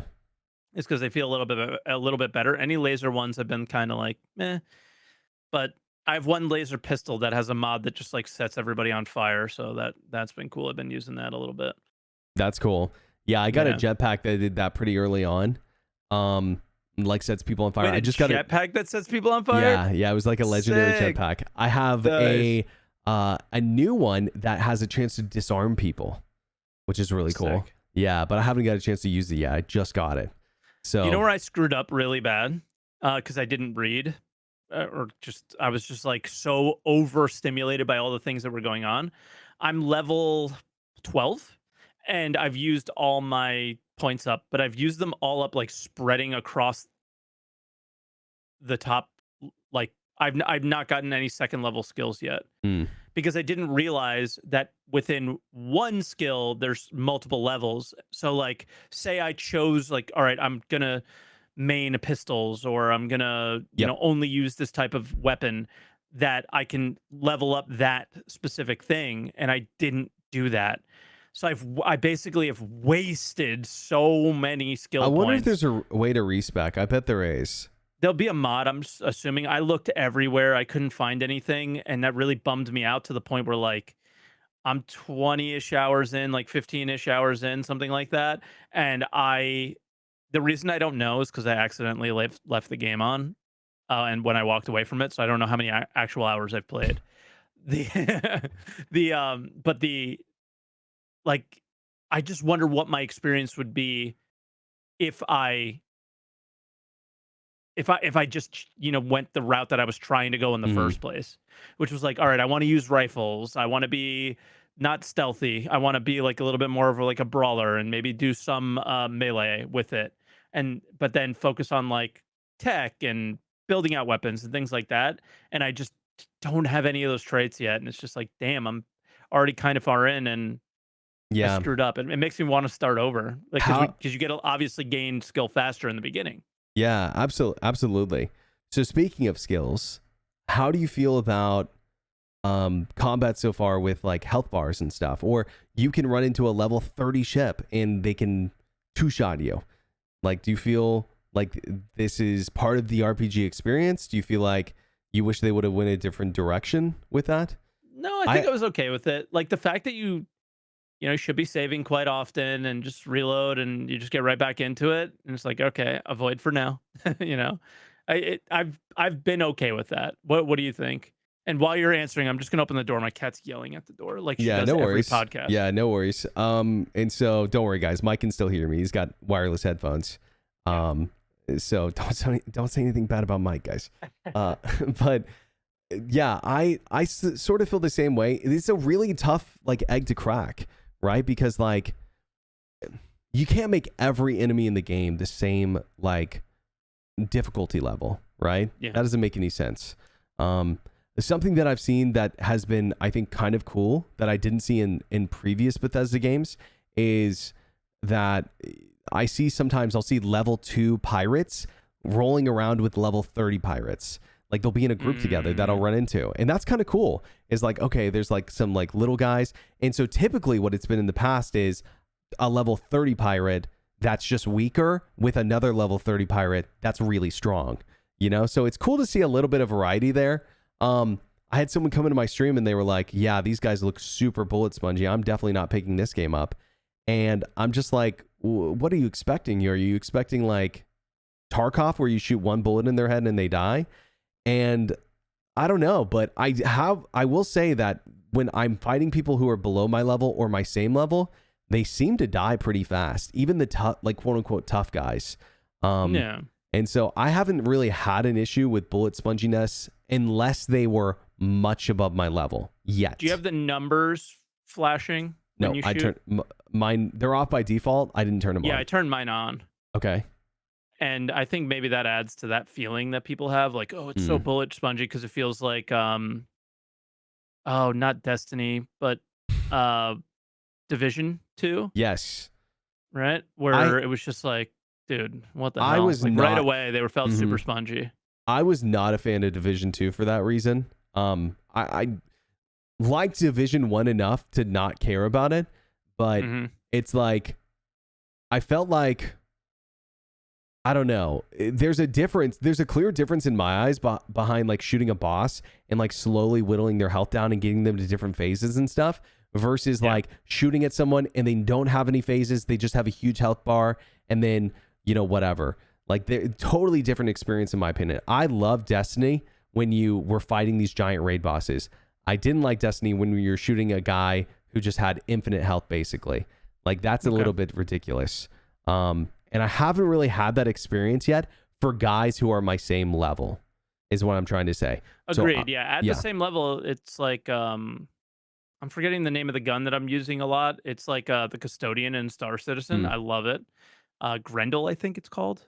And that's like again, it's like a Custodian. So you shoot a lot of rounds. They don't do a lot of damage, but you get a pretty decent sized magazine and like one magazine, and I'm killing players. NPCs in one magazine or half a magazine if I'm like pretty accurate towards their head. A magazine goes quick, so they're down quickly. Yeah, and great point. Bosses in Star Citizen are very bullet spongy too, and I mean even if you do use heavy weapons, right? If you ever shoot the SBK boss, you dump a whole clip of an FS9 into him, and sometimes he doesn't die. Right. Yeah. And I don't necessarily feel like that's a bad thing if they gave us a reason why, like those people, like maybe they have a special armor or they've got special shields or something, like a body shield or something that you can kind of chip away at or something. And then once they're exposed, that feels like a much better way to do it. Right. Like you're whittling down like their armor or something. Sure. But with that, if you do kill them, and you put that armor on, should people have that same experience against you? Right. And that's the question. That's how it's hard to balance because of that, right? Like you put the SBK armor on, and now do you get like this massive health bar, or like do you get armor? I mean, I think it'd be cool if it was like you could somehow, like it had like maintenance to it, or not maintenance, but like health to the armor, and then once it's gone, it's like it's just useless. Yeah.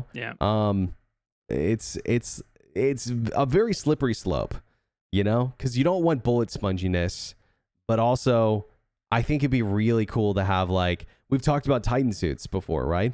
So imagine a Titan suit like you had in like Fallout 4, right? Or Fallout 76 even, right? You have these Titan suits that absorb extra armor, but you're slower moving. Well, I think in Fallout actually you move faster in them. But maybe there's a downside to them somehow where like, yes, you can be a little bit more bullet spongy, but there's also downsides. You're maybe exposed in certain ways. Once you get out of it, maybe you can't wear a spacesuit inside of it. So once you get out of it, you just have an undersuit on. There are definitely ways to do it that feel more balanced. I think Starfield, in my opinion, is doing a good enough job for a single player RPG personally. But I think it's great. Yeah, I think it's fine. I think it's great. Like, dude, as a streamer, I've been really struggling with this one because it's not a cheap game, right? It really isn't. And the idea of so many people are coming in and going, is it worth it? Is it good? Are you liking it? And they're like, I feel like they're trying to ask me to make the decision for them. Right. And I'm like, yeah, man, it's good. It's like a good space RPG. Sure. But why don't you watch for a little while and make the decision for yourself? Because like I know they don't want to be spoiled. They just want to know, like, should I buy it or should I not? And I'm like, I'm not going to be the one to make this decision for you. Like, I remember watching Summit way back in the day. People would ask him that all the time, and he'd be like, I don't know, man. Like, you just figure it out. Like, because it's like he doesn't want it. It just seemed like he didn't want to be the one to like don't hate me if you don't end up liking it because I did. Like, what the hell? Yeah. So it's a good point. What do you think about I'm trying to think of like, because there's been a couple of different like things that people are upset about. I don't know, like some people are saying the game's, here's the deal, is like I see a lot of different arguments for like why Starfield's a bad game, but I want to point something out to you guys. It's okay to like other video games than different people, like honestly, one of the reasons I love Baldur's Gate so much is because I didn't think it was going to be a game for me. Because typically I'm not a top-down, turn-by-turn based person. And I've loved that game so much now. Um, but for me, it's like I'm seeing all these people who are saying that they hate the game and I should hate it too. And why don't I hate it? But the thing is like, it's okay for you to like different games than other people. You know, I, I, I mean, personally, I consider World of Warcraft. I know that it's gone downhills over the years. So I'm not saying this recently, but at one point I was claiming that I thought World of Warcraft was one of the greatest games of all time, just because of its success and how it'd been updated and stuff, and its content How that can it you had over not the years. still say that? Like, Yeah, obviously not the current game, but it it it has to be on the Mount Rushmore of video games, I right? would say Like so. because of the amount of impact it has had on. You cannot make a MMO without being it called like a WoW clone, or Yes, they did this from that WoW or that from WoW, and Yep. the point that I'm making is I've never really even played WoW, right? But I still Hmm. consider it one of the greatest games of all time. I know it's not for me. I know it's not my taste. I know that I can't stream it because a lot of people think it's boring to watch, but I wouldn't play it. However, I still think it's one of the greatest games of all time. There are other games that I hate, but it's like I don't expect other people to hate them too. You know, Yeah. it's okay to like different games than other people for sure. It's okay to like Star Citizen and Starfield, because guess what, guys? As great as Starfield is, there is zero chance I put anywhere close to 1,000 hours in this game. There's zero chance. Why? Because I'll just move on to something else. You know, It's a single not player because game. it's a single player game. I'll beat the main storyline. I'll probably do some other stuff. But once I beat the main storyline, I'm probably gone.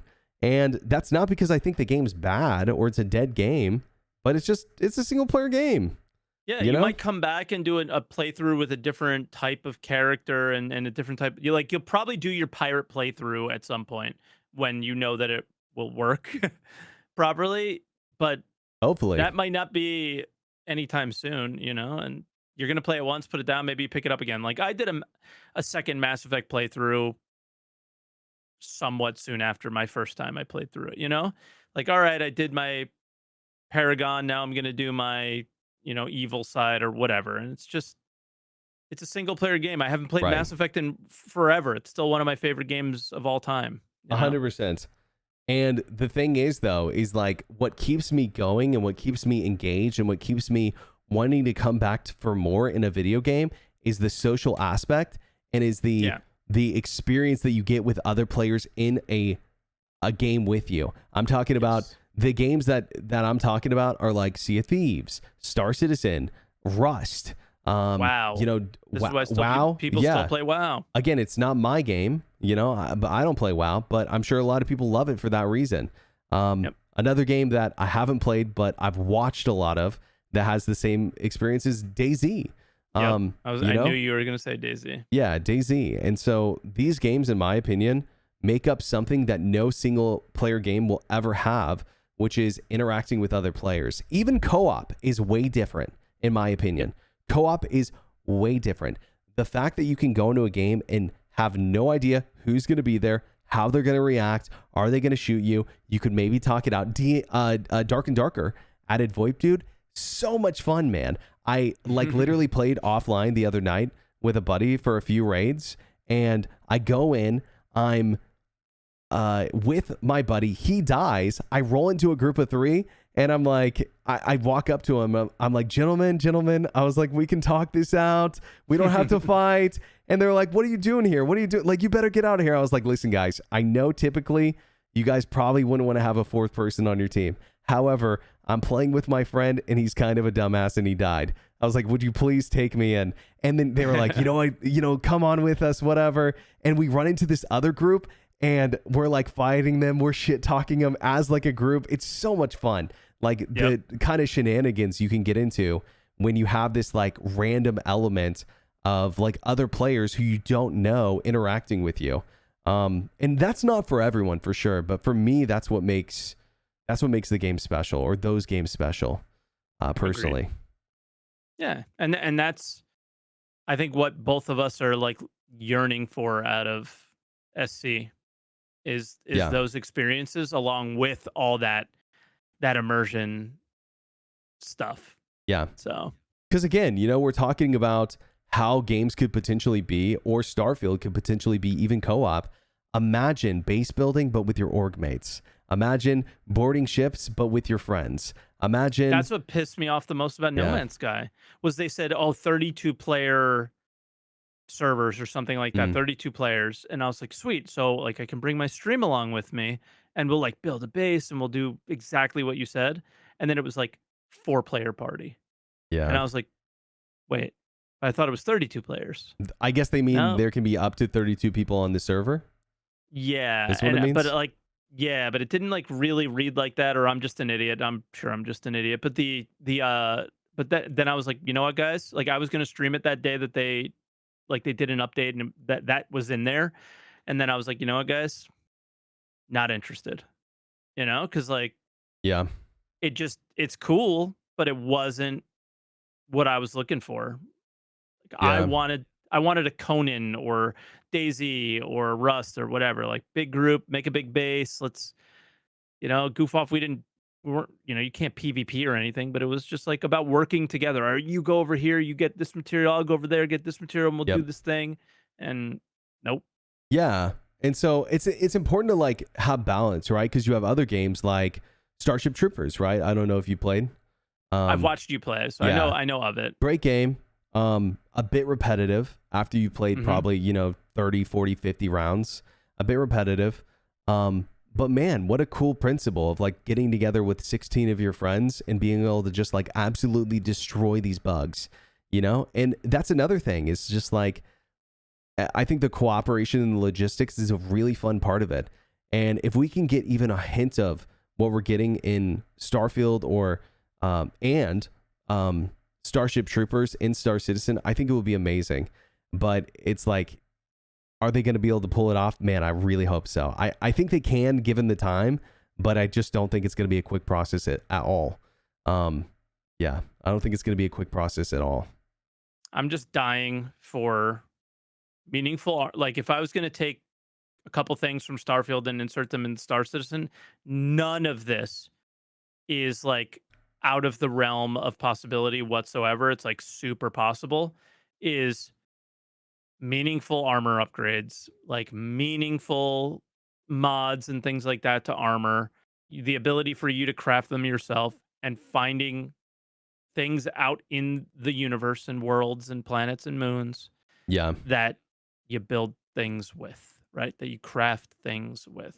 And so everything you come across is meaningful. I hate opening a chest and it be filled with a bunch of shit that you go, "Oh, never mind. I Okay, don't next even. one." I personally don't even think that they need to make it where, like, in Star Citizen, for example, I don't think they need to make it where everything in the chest is valuable.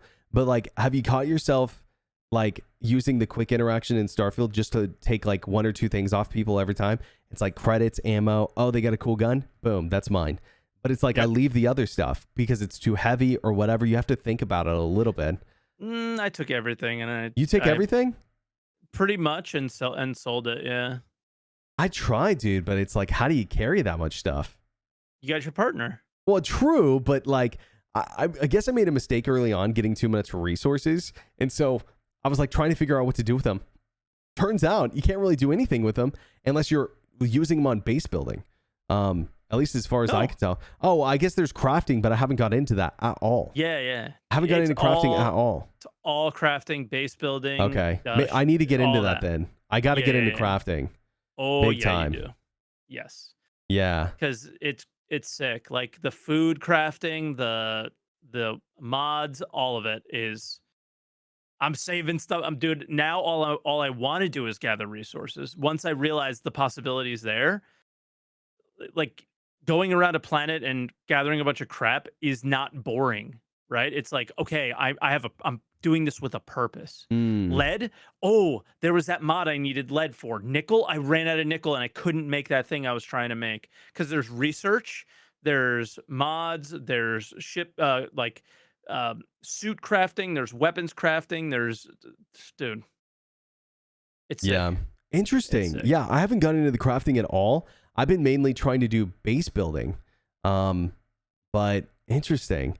Yeah, I will say that like what I think that I'm most excited for after playing this is personally just like org and multiplayer experience. Like what Starfield can't give me, that's what I want out of Star Citizen. And so, man, I hope in the coming years, after we get server meshing in, please, for the love of God, after we get server meshing in, after we get some of the technical stuff that they're still trying to hurdle across, multiplayer stuff, focusing on the org mechanics and stuff is what I want desperately.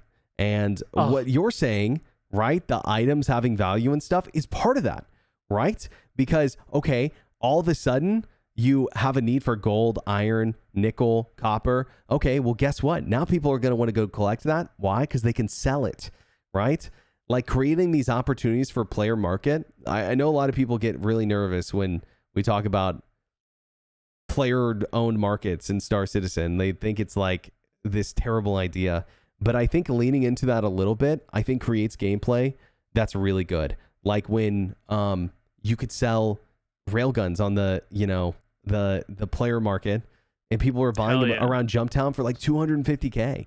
It's a money sink. I still sell them to this day. Our org still. I don't. We How have much like are you selling awesome them? member of 100K. 100K? Mm-hmm. Wow, that's insane. And we have consistent buyers. That's kind of insane to me. Yep. That you're, even with all the duping and stuff, that you were able to get people to buy it. I guess people just have money. Well, I guess I could say this. You're familiar with Mongrel Squad, right? Yeah. They're not duping. They're pretty like role play. Like they're not. Yeah. You know, they play the game pretty well, and they do their thing, but they're not really gonna go and dupe. They're gonna play the game. So they reached out to us, and we were like, okay, cool.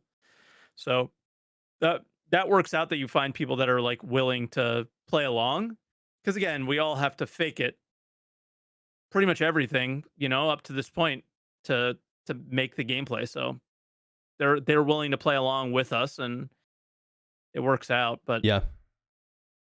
they're still also able, because they're pirates, to make so much money that 100K isn't really too much to bother with, I guess. But man, Yeah. the railgun. Just talking about railguns, the railgun in Gun Rush just makes me want to bang my head against the wall. It has like no splash damage. It's a giant explosion everywhere, and if you don't hit the guy directly in the chest or the head, they don't die. Oh man.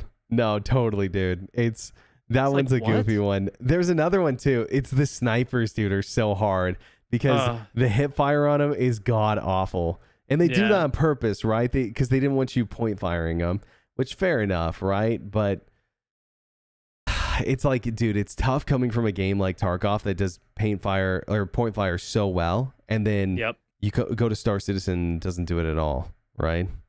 But I think that it's good that they do limitations on guns, though. You know, that's the right way to do it for sure. I've actually a couple of times I have like that shotgun grenade launcher thing in Starfield, and I keep on hitting stuff with it because the hitbox for that thing is massive. So I've blown myself. I've accidentally killed myself a few times with it. I haven't killed myself yet with it, but luckily I just had a lot of health when you know.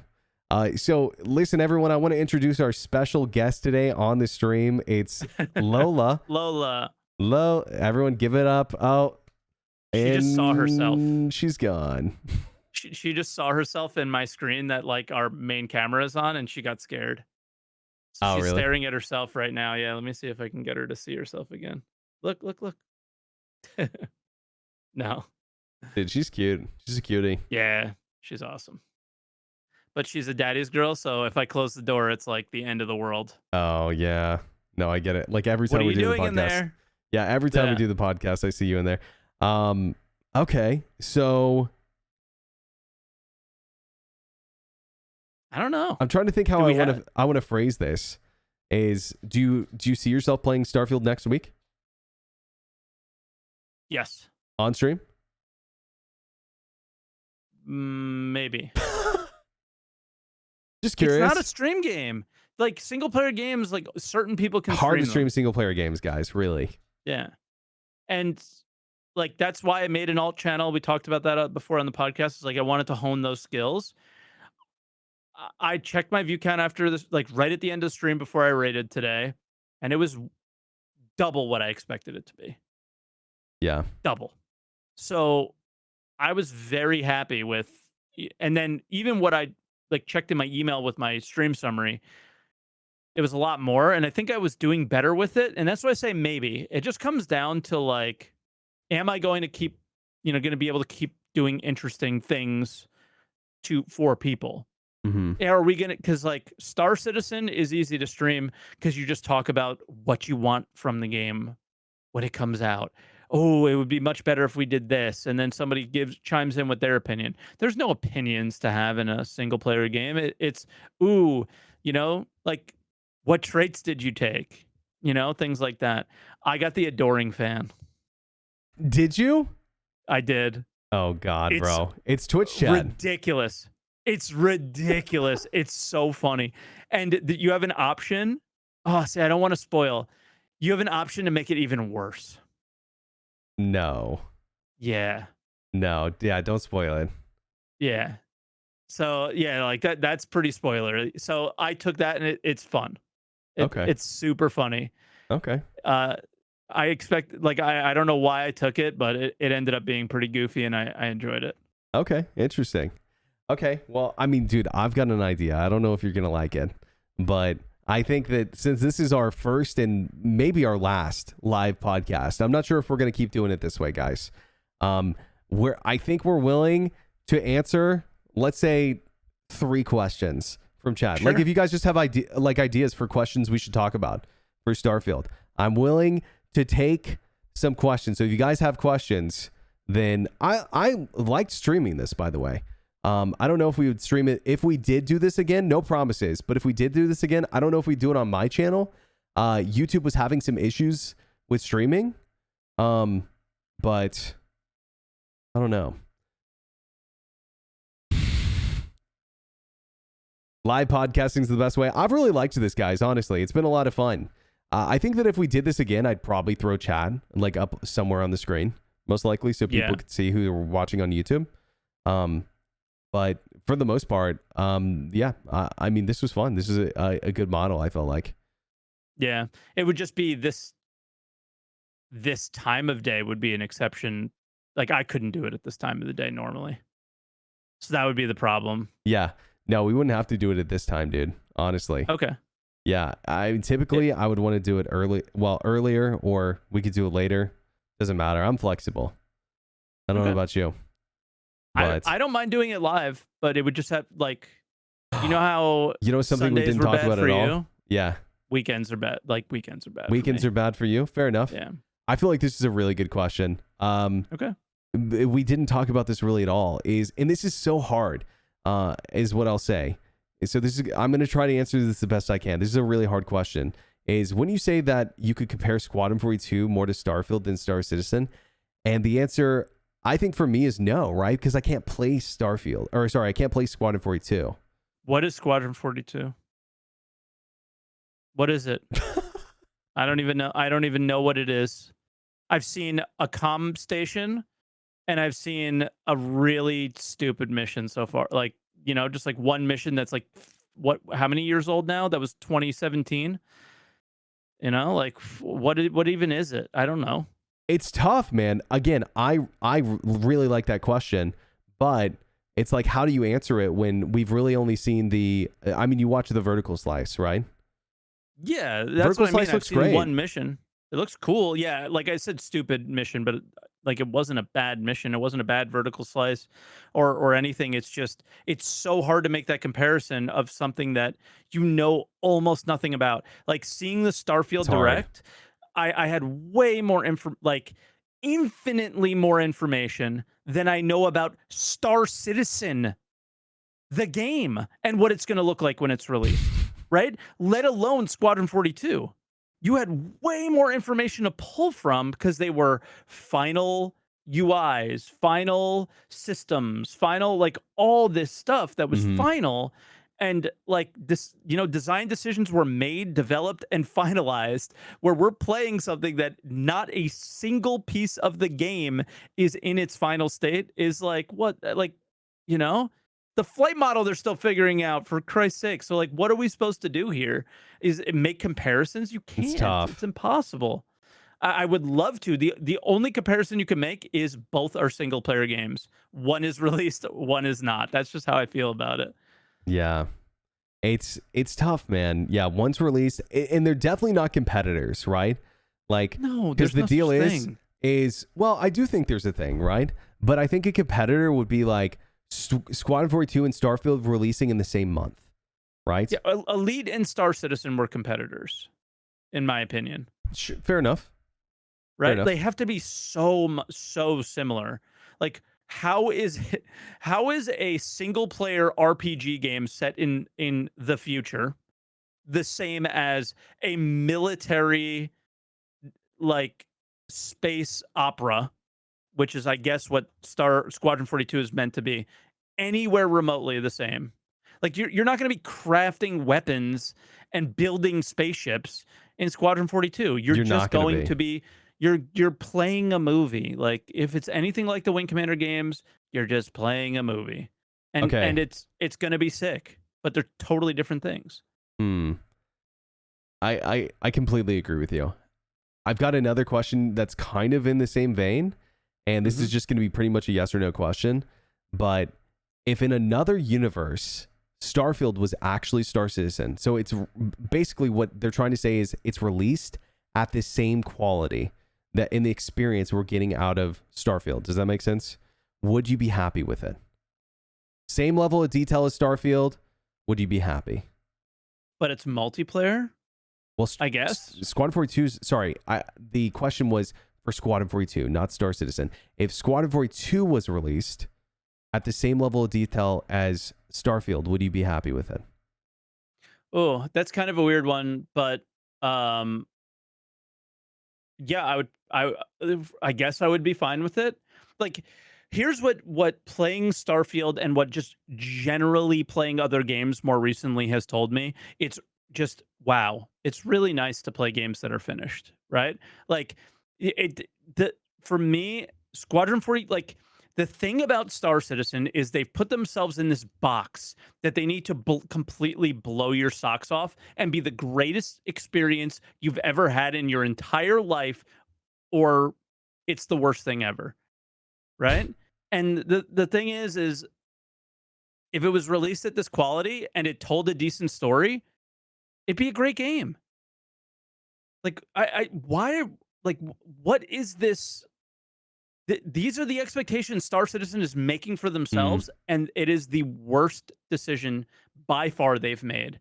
Is like, sure, it's made them 600 million, but but what are people going to think about Squadron if it's not perfect, It right? seems like that's the And that doesn't just case. mean buggy, you know? Yeah.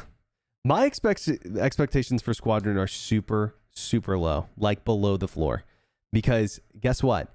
I got to be honest with you guys. I don't care about Squadron 42. I love, I think it will be a good game. I love that CIG is, passionate about that game. Good for them. But if it never came out, I would lose zero sleep. Um, True. I'm Now I would lose zero very, sleep. Yeah.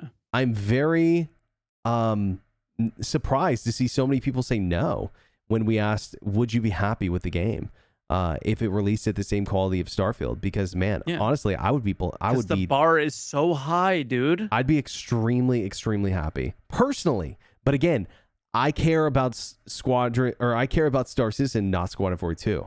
I It want to doesn't play matter. Star Citizen, not Squadron 42. Yeah, the reason they're saying that is because in their head the bar is so stupidly high and it's unrealistically high, you know? And it's like, guys, you just take a step back here and come to earth, because you are huffing on Chris's hopium copium so much, is like, it can still.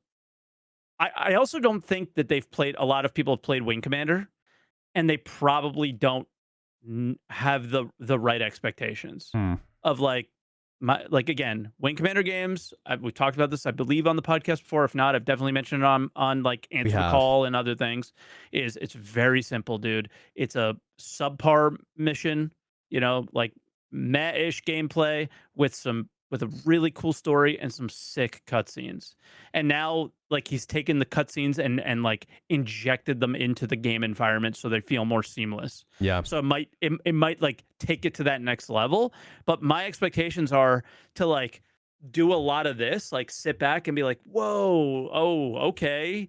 Oh, that happened. Ooh, instead of a lot of like, oh my God, I'm gaming. You know what I mean? Like Hmm. it's just I don't really see like my expectations are high from a storytelling and like cinematic storytelling um level, but my expectations for the gameplay in between is to get it over with as quickly as possible, to Hmm. get to the next part of the story and finish it and then play it again and try for different experiences cuz you know the the choices you make will matter kind of Yeah. thing. The story is the main facet, is what you're trying to say. But Absolutely. it's interesting because it seems like that's not really where they're heading. Like, yes. What makes you think that? Well, I just like I see all the locations and all of the like Well, that's the because the features story that is they're. in the Well, no, game now. I know, Yeah. yeah, but it's like I see all the locations they're adding and the stuff that they're working on behind the scenes for Squadron 42 and like the traversal and stuff. And my brain goes, this doesn't seem like it's gonna be like a space movie.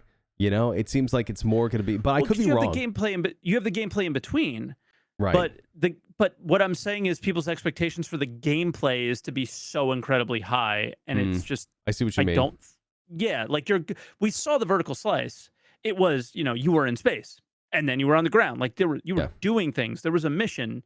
Like Wing Commander games had a lot of that stuff too. Obviously not the single player component, but there was I had a mission in a minefield. I had a different ship and I had to go bombing something, right? Like there was unique experiences and they were different and they were cool, but the memorable moments of Wing Commander were the cutscenes for Yeah. me. So, I don't know. Hmm. So I think this is an interesting question. Kind of moving on. I feel like we pretty much said what Yeah. we're gonna say about that. I mean, I somewhat agree. I think we're just gonna have to again. I don't really have a super strong opinion on Squadron 42 because, I'm not super excited for it to be honest. I genuinely think that I'll enjoy it. I do think I'll enjoy it. I don't think I'm gonna hate Squadron 42. I think I'll like it. No, But again, I'm not losing sleep over it not coming out. I same. do think that this is a very interesting question, so I'll ask it. And this might be one of our last. We might do one or two more, guys. The question was, if you could ask Chris Roberts one question at CitizenCon, what would it be? He had to answer honestly. What would it be? You know what's funny about this is okay, this is actually really funny. This picture was from an event uh this was the anniversary live stream in 2016.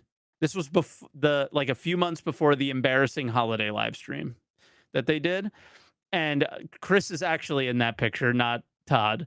But I had the opportunity at the end of that stream to ask him one question, and I froze and I couldn't ask him anything. So I literally had this like it's just a funny question to ask Oh because I no, actually dude. had this opportunity and I froze and I was like, just I just appreciate you for, you know, having me out here and doing this fun thing, and that's all I said, which was just cringe. And everybody got so mad at me because I didn't ask anything.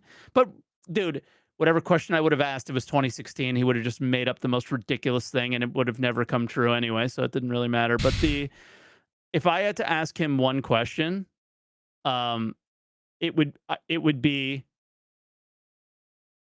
Why? Why, what Chris? is what is what is the end game for Star Citizen players? Oh, that's a good What is the one. end game for Star Citizen orgs? That's a good one. That's what I would Yeah. ask. I think that's what we're both most interested in is like, what Mhm. is it? And the thing is like, I'm not even like super, super stoked about org gameplay. Honestly, I think like playing with orgs is really cool, but I also think playing by yourself against orgs or like a side by orgs is also a really cool experience that I've already had a chance to interact with. Yeah. And it's so much fun. You're kind of like a mercenary, right? Like you just pick your Yeah. side in the moment. Yeah, I pick my side in the moment. Sometimes I fight people, sometimes I help them, and that's what I feel like Star Citizen's all about, is making decisions. Yeah. It's like, it's like a real-time RPG, but the NPCs are other players, Yeah. It's like, that's really cool to me. And so I think that's a great question. We've elaborated, or I guess alluded, or speculated is the right word. Actually, third one's a charm, on what in-game could look like in Star Citizen, but what it actually is, who knows, man? Who knows? Base building, maybe. Raiding Vandal systems, maybe. We don't really know. I think if I had to ask him one question, and he had to answer honestly, because I would love to hear this. I know what his answer is going to be, but I would love to hear him talk about this. Do you think the time and money invested in Squadron 42 has been worth it, or will be worth it? I would love to hear what his thoughts on that are. I think he'd say yes, by the way. I think he would say yes. Here's why I think I would ask him. If you could go back in time, do you think it would be more beneficial to put all your time and resource into Star Citizen instead of Squadron 42? Like, don't ever even make it. Well, he could, but he can make it after he finishes Star Citizen. Sure. But it Squadron 42 made all the money. Squadron 42 is Chris's baby. I think that people are right. He loves Squadron 42 more than he loves Star Citizen. He likes directing, I think, as well. Like he did the movie directing thing, and he basically gets to do that in this. And yeah. Okay, guys, we're gonna take one more question. But while you guys are thinking of questions, Mike, why is Mike so much more handsome and smart and cool than Berks? And why can't Chat go prime sub to him instead? That's a great question, Mike. I'm gonna hand this one off to you. I have no idea. Why is he lying? Like what?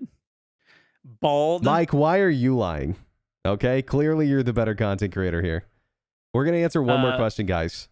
One more question. But while they're asking questions, we could talk a little bit about Twitch news. The whole sub thing. Real quick. Oh yeah, dude, I hit it for August. I have 370, 380. Let's go. Sub count, dude. I haven't even checked if I hit it, but I did. You don't even have to, probably. Yeah. So they decided to change tier 1 subs to counting as 1 point towards the 350. Tier 2 subs counting as 2 points, and tier 3 subs counting as 6 points. And I just kind of told my viewers, it was like, hey, if you were thinking about gifting subs this month, like just consider, and this was at the end of August, just consider just switching to a tier 3 because I'm this close, right? I was 40 subs away before 40 sub points, I guess, away before the end, 2 days before the end of the month. I'm now 30 points over that, dude, right? That's so awesome. People went, and it just from my chat trolls me a lot. My chat makes a lot of fun of me, and it does feel like sometimes that they don't care about you, they don't like you, they're not here to watch you because of our interactions with each other. But it was such a wholesome, such a great feeling to be like, hey, I'm really close to getting this like raise from Twitch. If you guys like really want to help out, this is the way to go about it. And they came out in droves, and it was such a good feeling. And now it's September, and you can get discounts. So Berks, I know you're a month away. I'm 2 months away. So getting the 3-month sub, getting a 6-month sub, if you're going to be watching us for a while, is such a big deal. And you can get huge discounts on that. I think 30%. And then at the end of the month, if you want to do the gifted sub thing, apparently they're really deeply discounted. That's awesome. So if you guys aren't fully aware of the situation, essentially Twitch said, hey, we're going to give everyone a 70-30 split. If you don't know, it's 50-50, which is a huge cut. They're taking half of what we make on Twitch. They said, we're going to give you 70-30. You get 70, we get 30. If you can get to 350 paid subs. So we're scrambling. I was at 290, right? They said if you can get to it by July. At like 301. We were like at the same number. Yeah. And so we somehow in July, I was like, guys, if you love the stream, let's push for it. At the end of July, I was at 368, I think. I just checked, dude, without the extra points. So if you guys don't know, tier 1 counts for 1 point. Points. I did it without the points, unbelievably. Tier 1 counts for 1 point. Tier 2 counts for 2 points. Tier 3 counts for 6 points, right? So huge difference. I am currently sitting at 390 without the points. Nice. Which is That's fucking insane. That's insane, guys. So if you guys support the channel, if you're a sub in the channel, fucking thank you. I appreciate y'all. So, dude, Mike, I hope you can make it 2 more months. I think with this change, you're going to do it. I'm confident you're going to do it too. I got 1 more month, boys. Guess what? I would have been 1 month because guess how many points I had? Guess how many points away I was at the end of July? 12 fucking points, dude. All I had to do was say we were if they made that decision, you, bro. I know, but I didn't want to push then. I know, dude. Because I didn't, because I was 50 points away, and I was just like, I don't know how I can push this. And once they realized how easy it was to get me there, they did it. And even though some of them knew that I was there, they still tier 3 subbed. It was sick. That's so awesome, dude. So it's basically, guys, once you hit it, you're locked in for a whole year is how it works. You're locked in for a whole year from the day you hit it. And if let's say you hit when the 12 months ends, basically you just have to be at 350 still and you're good to go. Mm-hmm. But let's say in January, check this out. This is the coolest part of it. Let's say in January, my subs drop. I get below 350. If I qualify in February, March, and May, I'm automatically re-upped for a whole nother year is how it works. Kind of crazy. It almost sounds beneficial to, lose subs at some point. Yeah. But it's kind of cool. So you just have to be at 350 when it renews. And you still get to keep on balling. So they've been pretty lenient with this. Adding the tier 2 and 3 is a big win in my opinion, for sure. Yeah. So thank you guys for your support. Really appreciate it. I haven't seen... Okay, we're going to end on this question. And Dyraman, dude, you've had some great questions. So shout out to you. So if you could eliminate 3 future features from the current plans of Star Citizen, what would it be? I guess to speed up development is kind of the point. What are 3 features you would remove from the current plans? Oh, I can name one. Can we come up with 3 together? I can name one. Go. 125 systems. I don't think we need them. Sure. No. I don't think we need them. For sure. I think that part of me wants to say quantum, but I'm gonna say subsumption. The need for every NPC to be living a life. Yes, completely agree. Fucking ridiculous. Completely agree.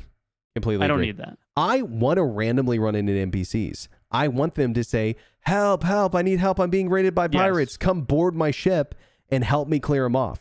I want that. Starfield. The experience we have in Starfield, if you bring that to Star Citizen, as far as NPCs go, we're good. Guess what, guys? When you leave an encounter in Starfield, those NPCs disappear forever.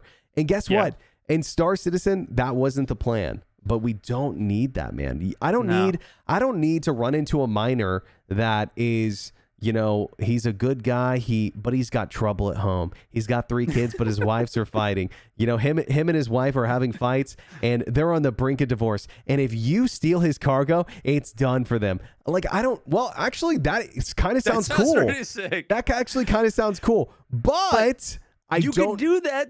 That could be an option. Mm-hmm.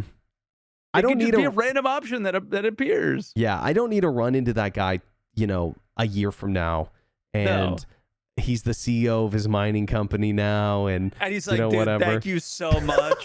I'm so happy you got me out of that bad relationship, dude. You're the man. This sounds like a quest line. That kind of sounds sick, honestly. Yeah, and then he gives you 50% of the company. It can be fake, and you're just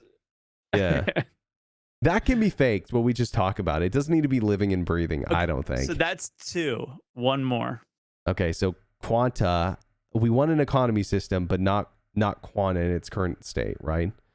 Well, no, I guess subsumption. So the idea of subsumption is like the NPCs that we experience in the game. Quant is like this behind the scenes thing. I Hmm. think that's probably a system I Oh, want to leave dude. it in because I want to see how it plays out. Does that make sense? Like it is so different and unique to any other like game system I've seen in the game. I just want to see how a simulation would play out. Although this Okay. happens in other games, I know I just haven't played them, like X4 or things like that. I'm aware. I think I have my third answer. You feel free to pick a different one. I think I have Sure. my third answer. AI blades. AI blades, I think if they don't implement them right, could ruin the game. Really. If they're not implemented well, yeah, it could be Yeah. really bad. If the downsides aren't there, Like that if you got guys running an Idris by themselves all the time, let it'll me be put it this cringe. way. I think that it would be cool if AI blades took up a large chunk of your capacitor because like processing power or whatever, however you want to swing it, and your weapons were slower, and your shields Mhm. recharge slower, but they can do it for you, you know? I mean, So we're seeing that. You see the master most changes with that's the true. gimbals. We can talk a bit about that. That's true. There's something there. Yeah, I don't think soloing capital ships is something I want to ever see in game unless you're a sweaty no life playing 80 hours a week. Like I think Yeah. that you really have to work for a soloed capital ship. Yeah, I don't think that's something that I want capital ships to be a group activity, and I Yeah. want the strongest thing in game to be you getting into a ship with your friends. I think that's cool. So, anything else? Not on that, but I'm gonna type to you something to see if you're comfortable asking them Oh this. God. Okay. Okay. All right, Chad. I'm looking at the message.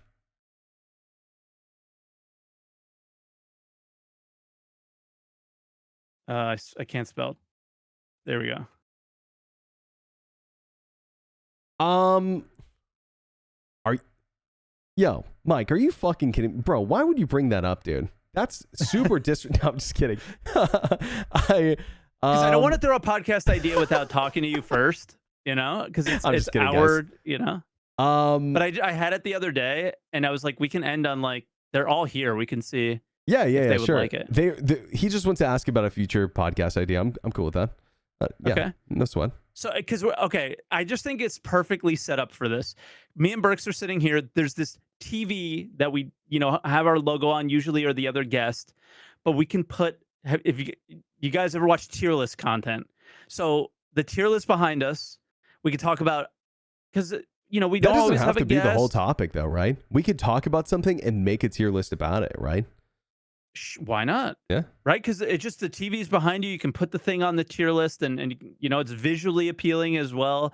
And we could talk, our favorite fast foods, our favorite soda, or whatever. It could just be all random things. It could be anything. So it's like kind of when things aren't going, popping off, there isn't some cool topic to talk about. We can do a tier list for something interesting that week. And I was thinking like, because we can't always have a guest every week. It's not incredibly easy to organize, people's Yeah. time and things like that. And I was like, that might be a good idea. And I was kind of curious what people would think about it. This is a special episode, guys, but this typically isn't a Star System podcast, right? No. It's hard not to talk about it this week, though. But Yeah. I think tier lists are cool. I also think something that we haven't done yet is talk about I think it's really fun to talk about situations. Like if there's a really good am I the asshole? Just as a side Okay. topic, guys, not like a main topic. But and just we can because I think it's cool because we get to get to know each other better. And because Yep. of that, our viewers get to know us better too. And Yep. so, what would Mike do in this situation where his grandma killed his cat, but it was an accident? I don't know. I'm just making Yeah. something up. But Sure. I think those are fun to talk about in dialogue with chat, especially if it was live. But I don't Mhm. know. How did you like the live podcast? It's cool. Yeah, Yeah, it's I different. liked it. But I mean, we've obviously done them before, and I run one every week, and it's an interesting dynamic. I don't read the chat because then I feel like I'm streaming, and it's gets distracting or whatever because I want to respond to everything everybody says, and Dude, so I I'll just name try one. to avoid it. I'll name one worse for you. I forgot to turn off notifications So every I time saw someone's you follow, reaching for something. I saw you reaching to turn something off. every So that's what that was. every time someone's followed, every time someone's donated bits, I've been hearing it in my ears, even though I Yep. don't have the overlay here. I have my OBS on my second computer open, so I've been hearing all of it. And sometimes it's been in the middle of me talking, and I like stumble on my words, and I'm like, oh no, here we go.